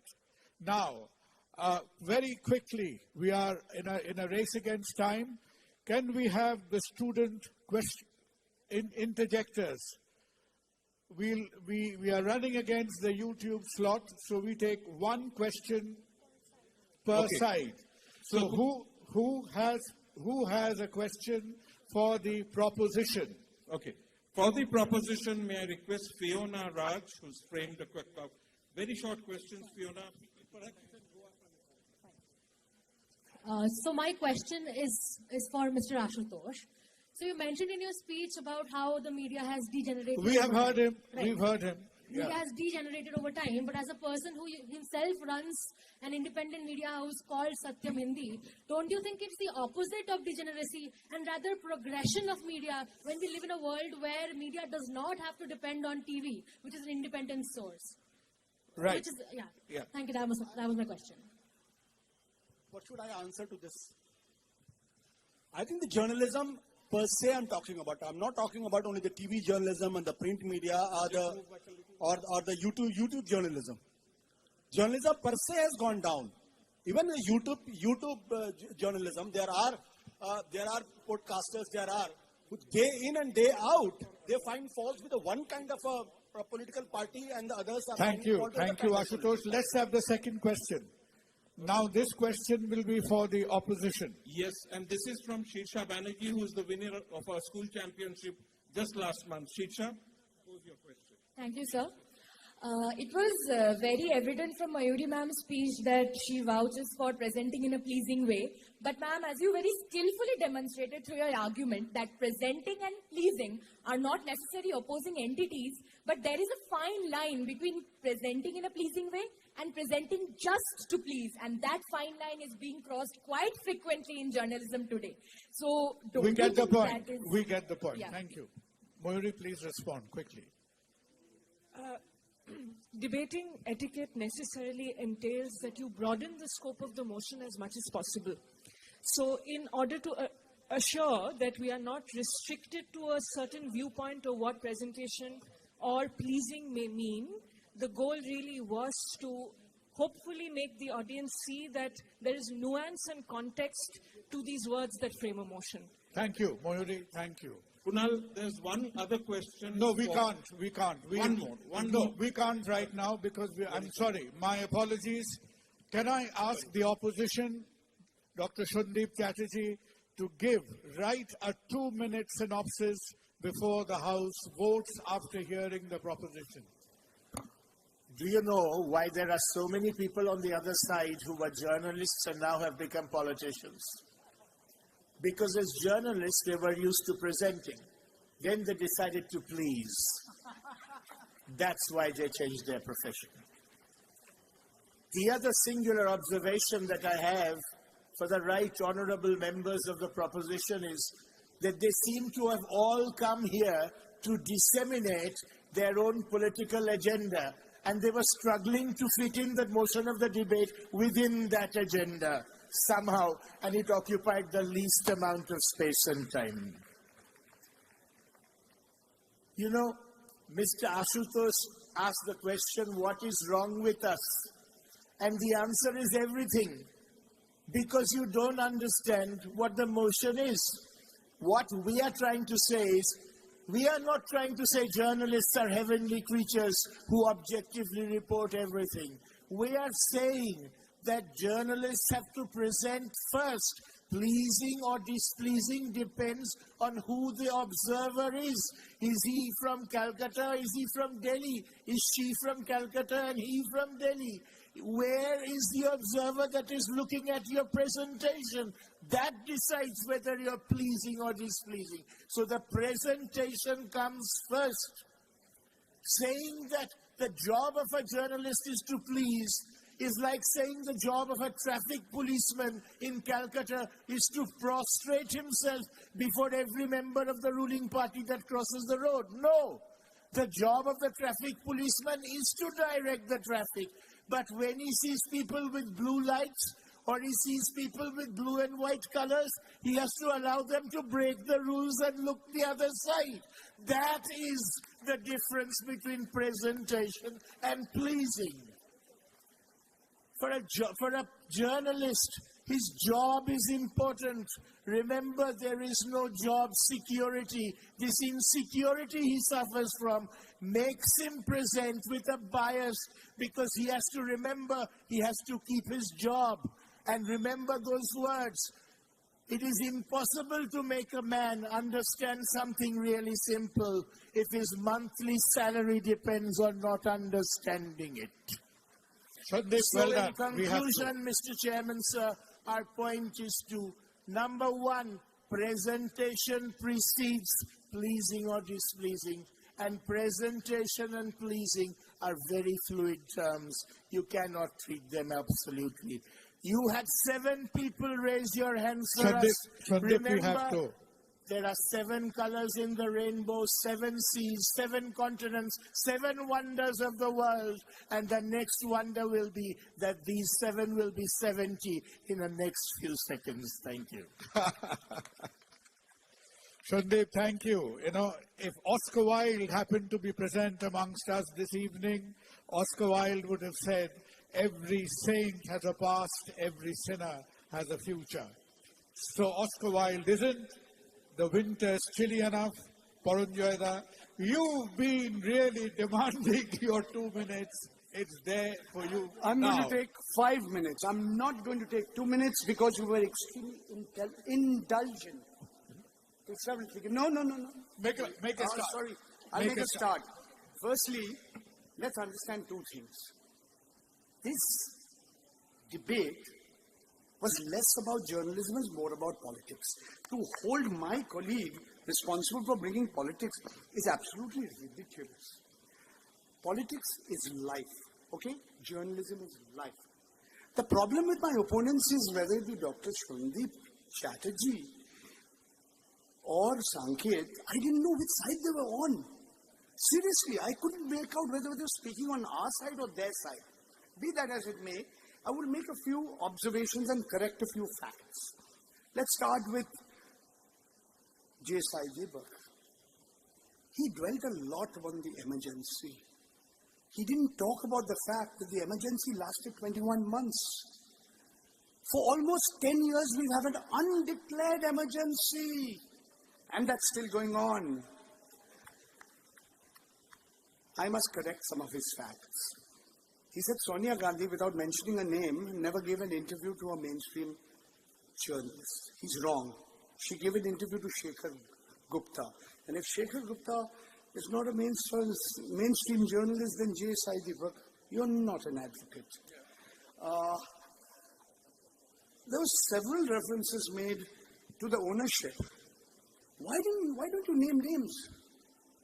2 of the biggest owners of the media today are not political parties, but Ambani and Adani. I should say something to you, madam. Miss Priyanka Tibrewal. She's a woman, right?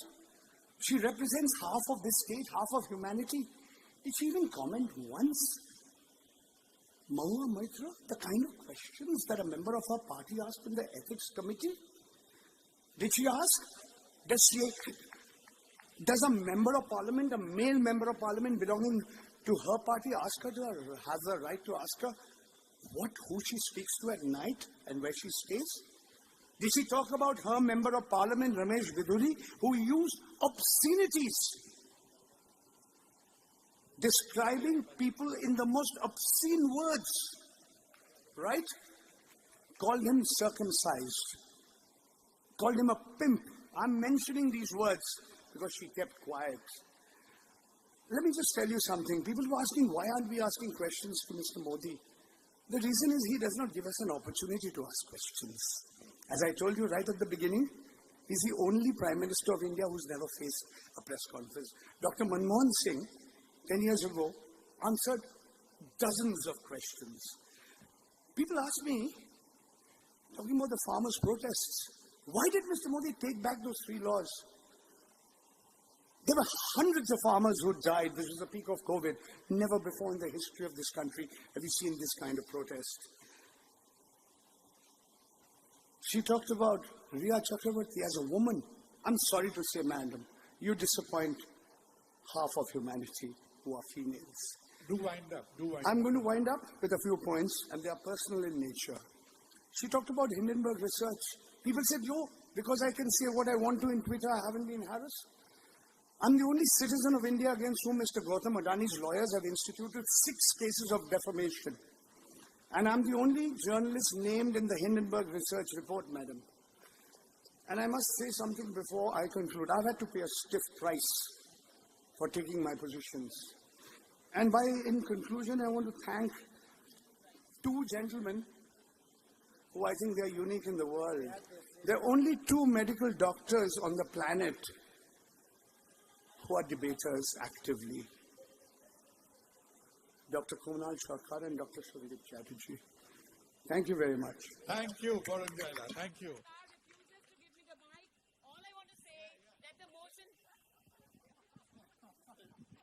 Well, I think I need to speak only 20 seconds. I spoke about Mahua Mitra, I spoke about Riya Chakravarti, sir. What I understand that the motion was whether media spoke about everything, what is the reality, whether they showed everything or not. Yes, they did. That is what I said. It wasn't about ethics. And if you want to discuss ethics, let's step into another debate.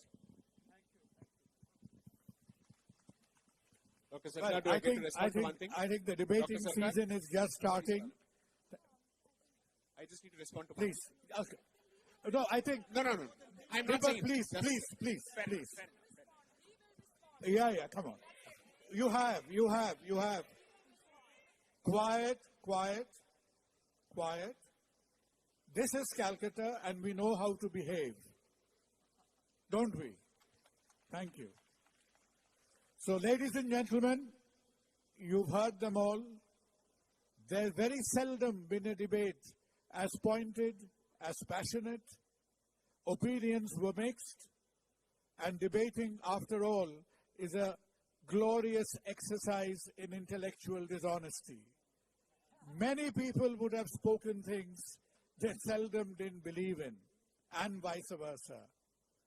We've had a sample at the beginning of the debate. We now seek your opinion at the end of the debate. You've been a wonderful audience.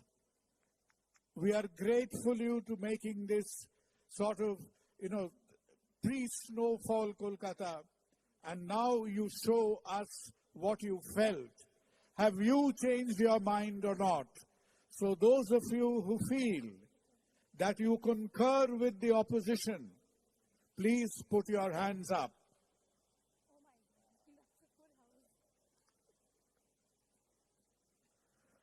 Kudeep? Thank you. And those of you who are still stuck to your guns and felt that you still are swimming the tide with the proposition, do put your hands up. I think the opposition did a fantastic job to have a sway of the opinion at the did, but at the end of the day, thank you, ladies and gentlemen. You've been a wonderful audience. The motion is carried. Thank you.